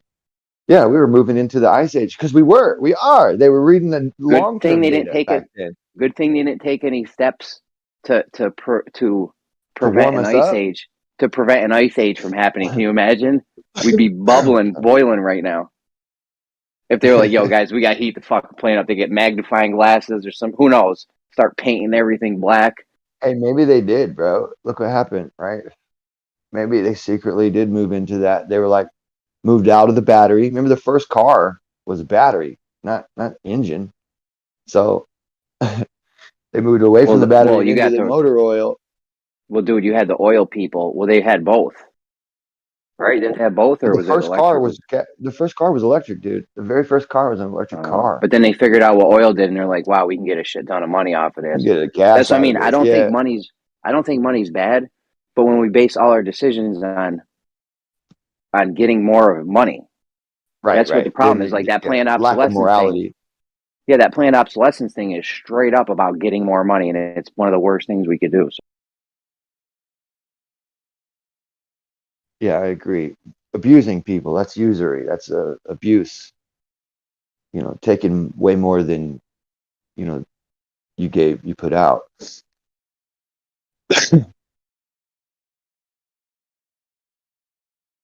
But I do like being rewarded for doing extra work or exemplary work, or, something new, or, something coveted. You know what I mean? Like, instead of just, everybody's basically the same. Everybody wears the same uniform to school and then to work and then in life because they bought it from the same stores. And you know what I mean? I feel like a lot of that is conditioning when they're younger, you know, not to stand out, not to be different, to conform, fall in suit,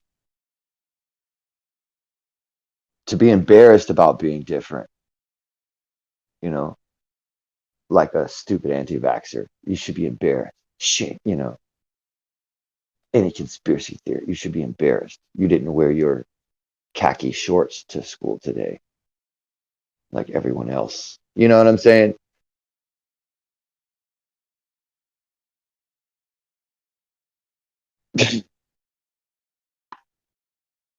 Way to leave a motherfucker hanging.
check something real quick.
Hello?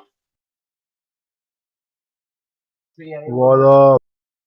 Oh, I thought maybe I got muted. No, it's quiet now. Yeah, I always get fearful. I'm like, I thought I got muted for some reason or something. It's all good.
What's up, Jerry?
Is there anyone?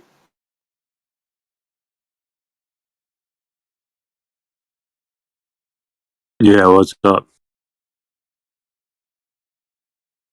I conspiracy center.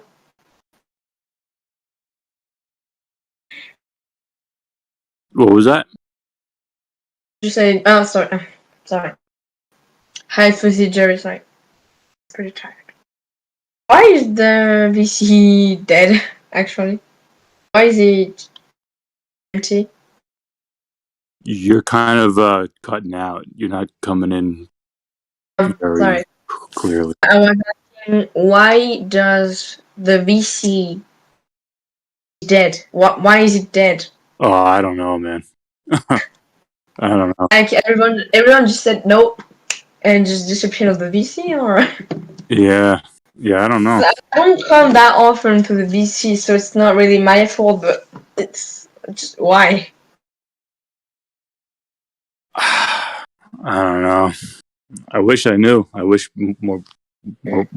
I wish that more people would come in and talk, but for some reason it's been dead lately. Like the last few weeks, it's been far and few between.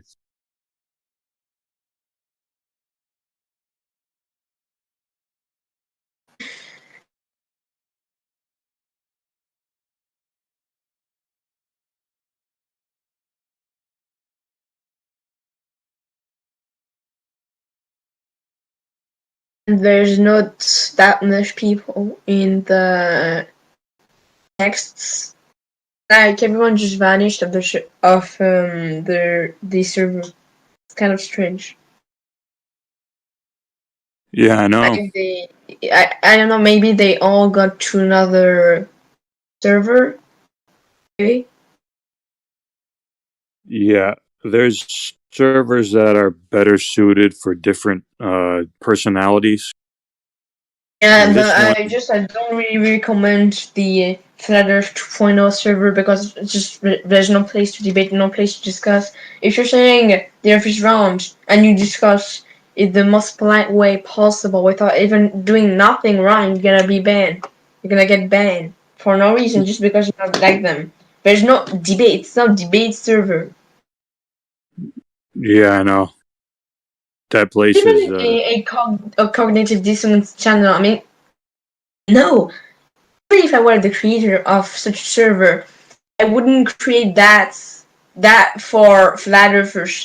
No, just no. Yeah, I know. That place is not friendly. Toxic. Right. But see, some people like that. Some people like that kind of environment. So they Because go you there. like to laugh at people who think they're like, oh, you are some sheeps. You believe in the government. I mean, Right. it's not the way you need to treat people on a debate because it's meant to be a debate server, so it's kind of contradictory, but the human's contradictory, so I mean it's not really surprising. Yeah, there's a bunch of different flat Earth servers where, like, yeah, people are either dicks or they're nice, and here we try to keep it Most nice. people are nice in a way. I mean, moderators don't ban everyone for no reason, at least. Wasn't warmed any time here. On the other server, it's impossible for me to last one day without any kind of warning. Yeah. By the way, I turned 15 in November. Yeah. I'm not 14, I'm 15.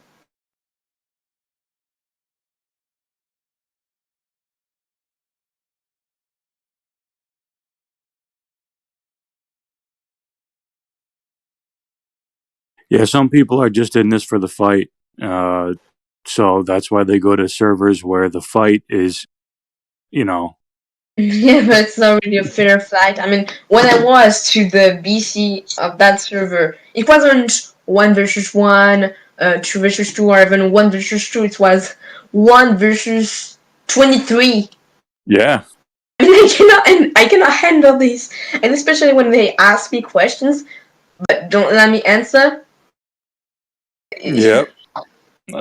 I know all about that server, man. I was in there for a long time, and I didn't know if I needed to cry or laugh at that point. yeah.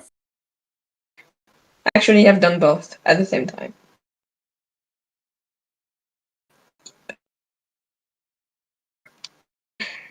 Apart from this, how are you doing? Did you ask how I was doing? Doing? Yeah, how are you? Oh, I'm good. Same. It's like 8 p.m. here in France. In French we just say 20, but I'm adapting. And what time is it for you? For me, it's 2:07 p.m. So I'm 6 hours behind you. 14 and 7 minutes. Okay, I see.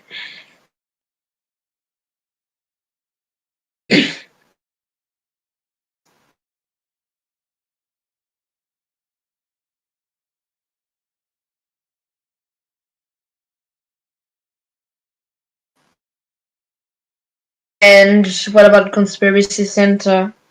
Is he here or just connected to the VC before talking? What was that? I was asking if Santa's here or just connected in the VC, but it's not. He's not talking. I'm just wondering. Oh, Crit. Are you there?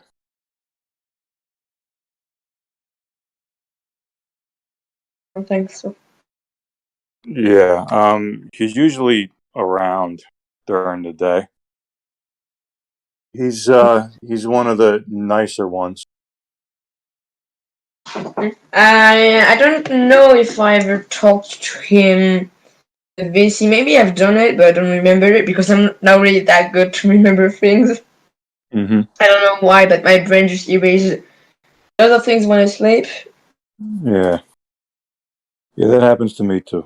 I just for an example, it takes me full year to learn every names in my classroom. Mm-hmm. Full year.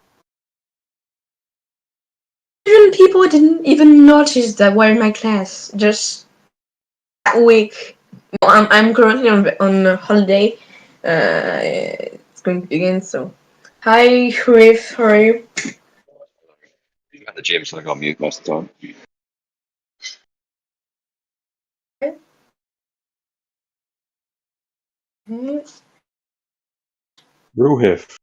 Bruhif in the house. Yo.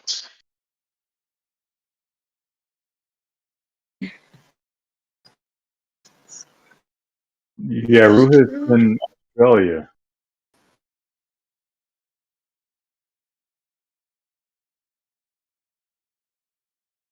Ruhif's got the summer down there now.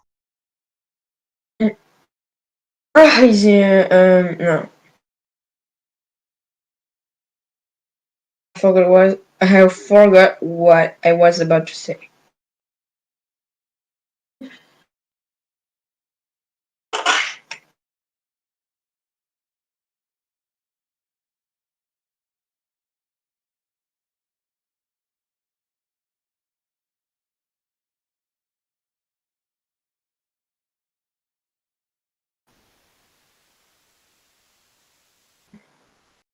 Blood stickers.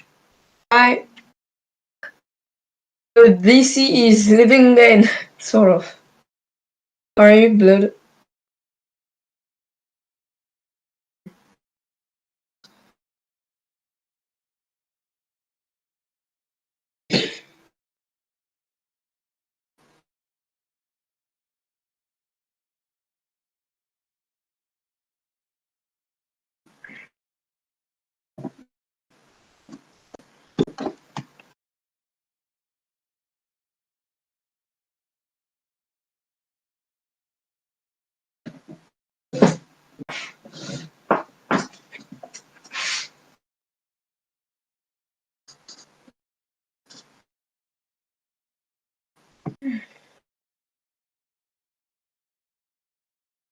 I think the server's dead.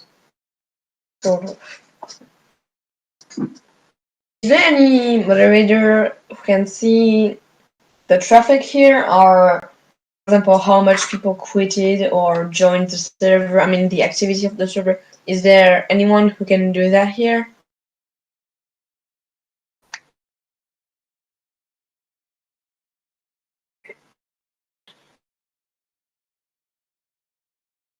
What do you need? I just asked if there were anyone which has access to the traffic, the activity of the server, to see if it's really dead. Well, no, it's not. It's not dead. I mean, there are people who come in and people talk in text, like voice. Much less than before. Yeah, yeah. For some reason, yeah. I don't know, man. I wasn't really active, so my activity hasn't really changed. But I mean, for all people, it's kind of strange. Everyone. I mean, would you like links to other kind of flat Earth related servers? If you want, I mean, yeah, that would be cool.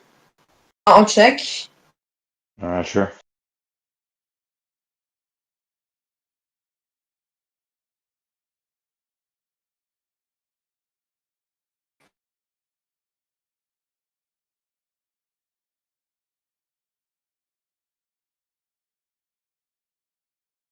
Thank you.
Thanks. Sure. Yeah, as I was expecting, there's two servers that I cannot join, but thanks you. I'm just trying.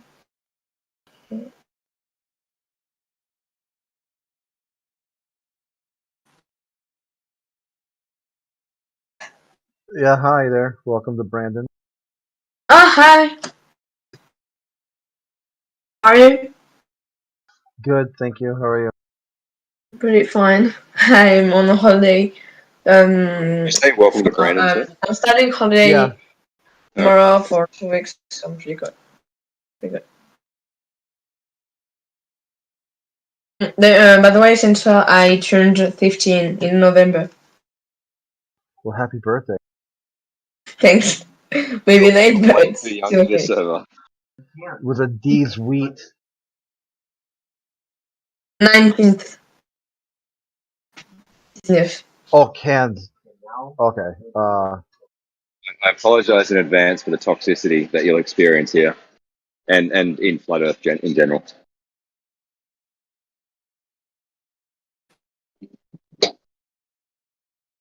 Yeah, cans, right?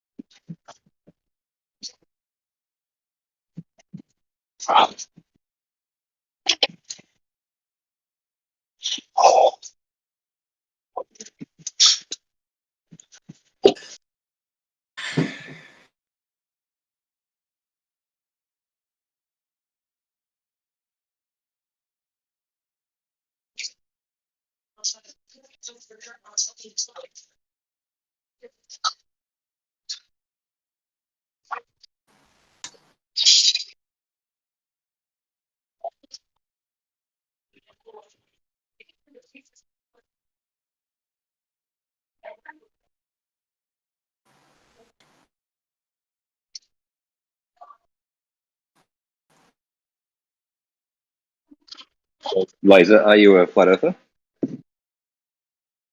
Me? No, Yeah. no, No, no. okay. You Good. can check my roles if I remember. I don't have the Flat Earth role. Okay. I was worried. No, don't worry. I've always been keen on science. I even have an Einstein poster in my room. Nice. There, let me show it. Oh, sorry, I can't see anyway. Show it. There.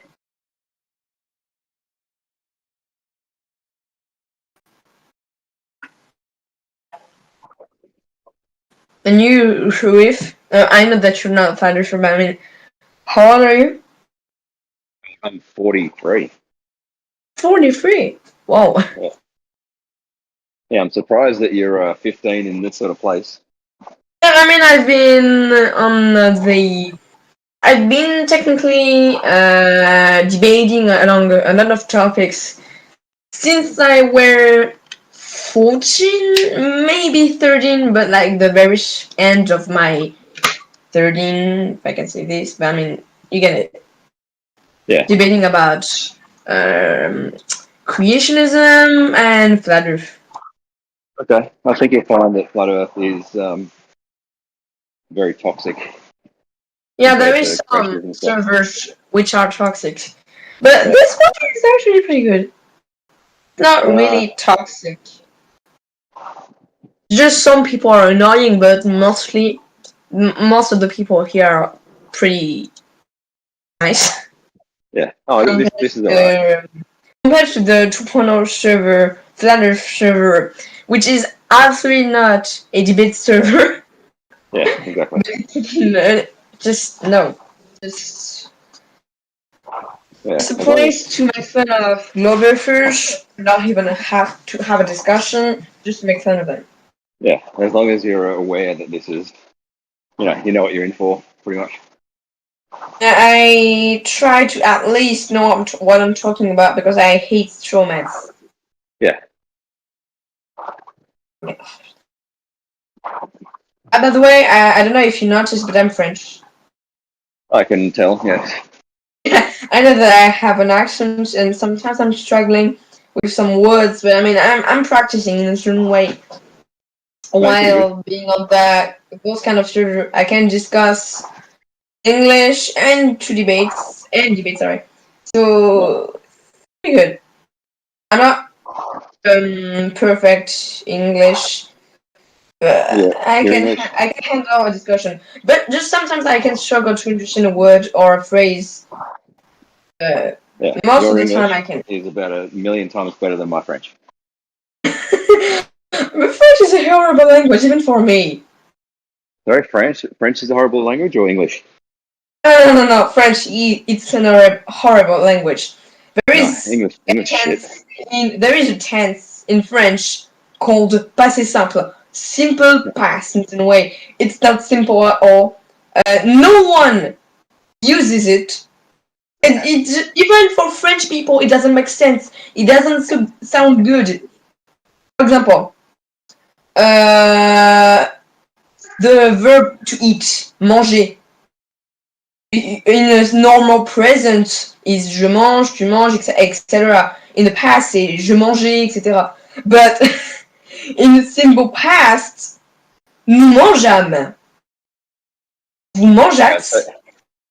It sounds horrible, even for me. It just doesn't seem like French. So say, no. say eat. We've got eat and eaten and ate. So I ate something. Something was eaten, and let's eat. So ate and eaten are kind of both parts. Vous mangeâtes. No, Yeah. no. But I don't know the English translation that there is an accent on the A. Oh, hang on, come here.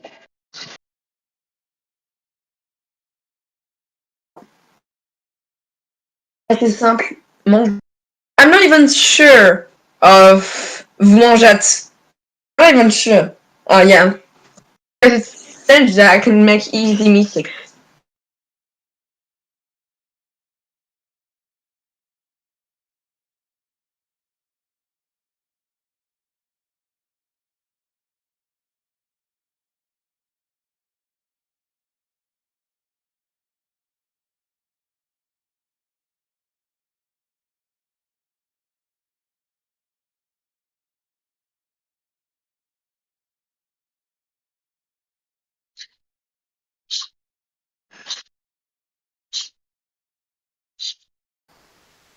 Vous mangeâtes.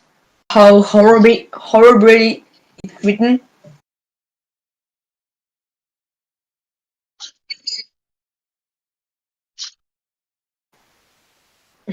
And Ruhif, you're American or English? I'm Australian.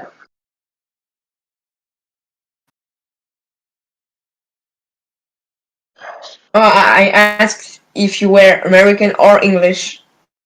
No, I'm Australian. Neither. Ah, okay. Because most of the people here are American or English. Yeah.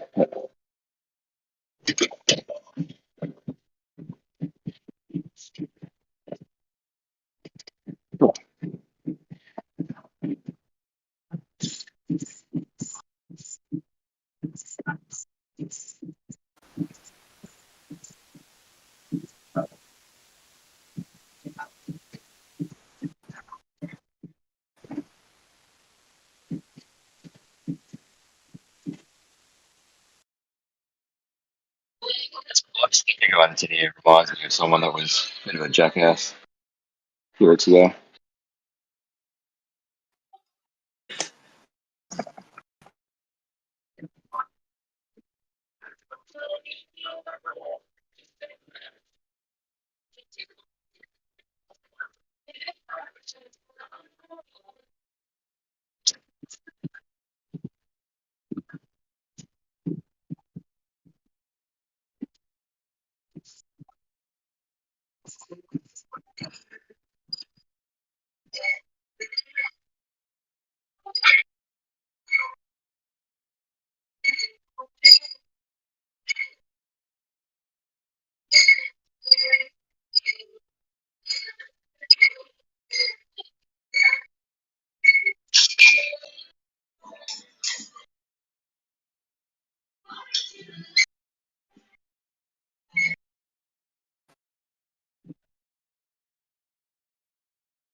school holidays here, so now that I can't go to the gym during school hours, I've decided to go at 6 a.m.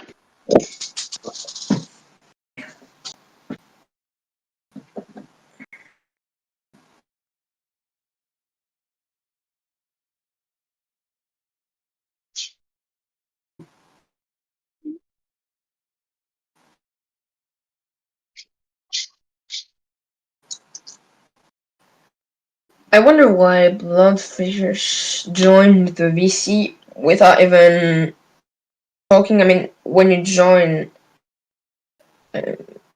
just Yeah, I don't know.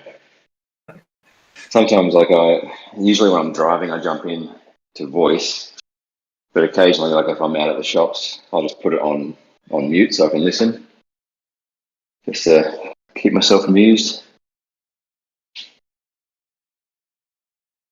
There it is. Morning, champion.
Alright.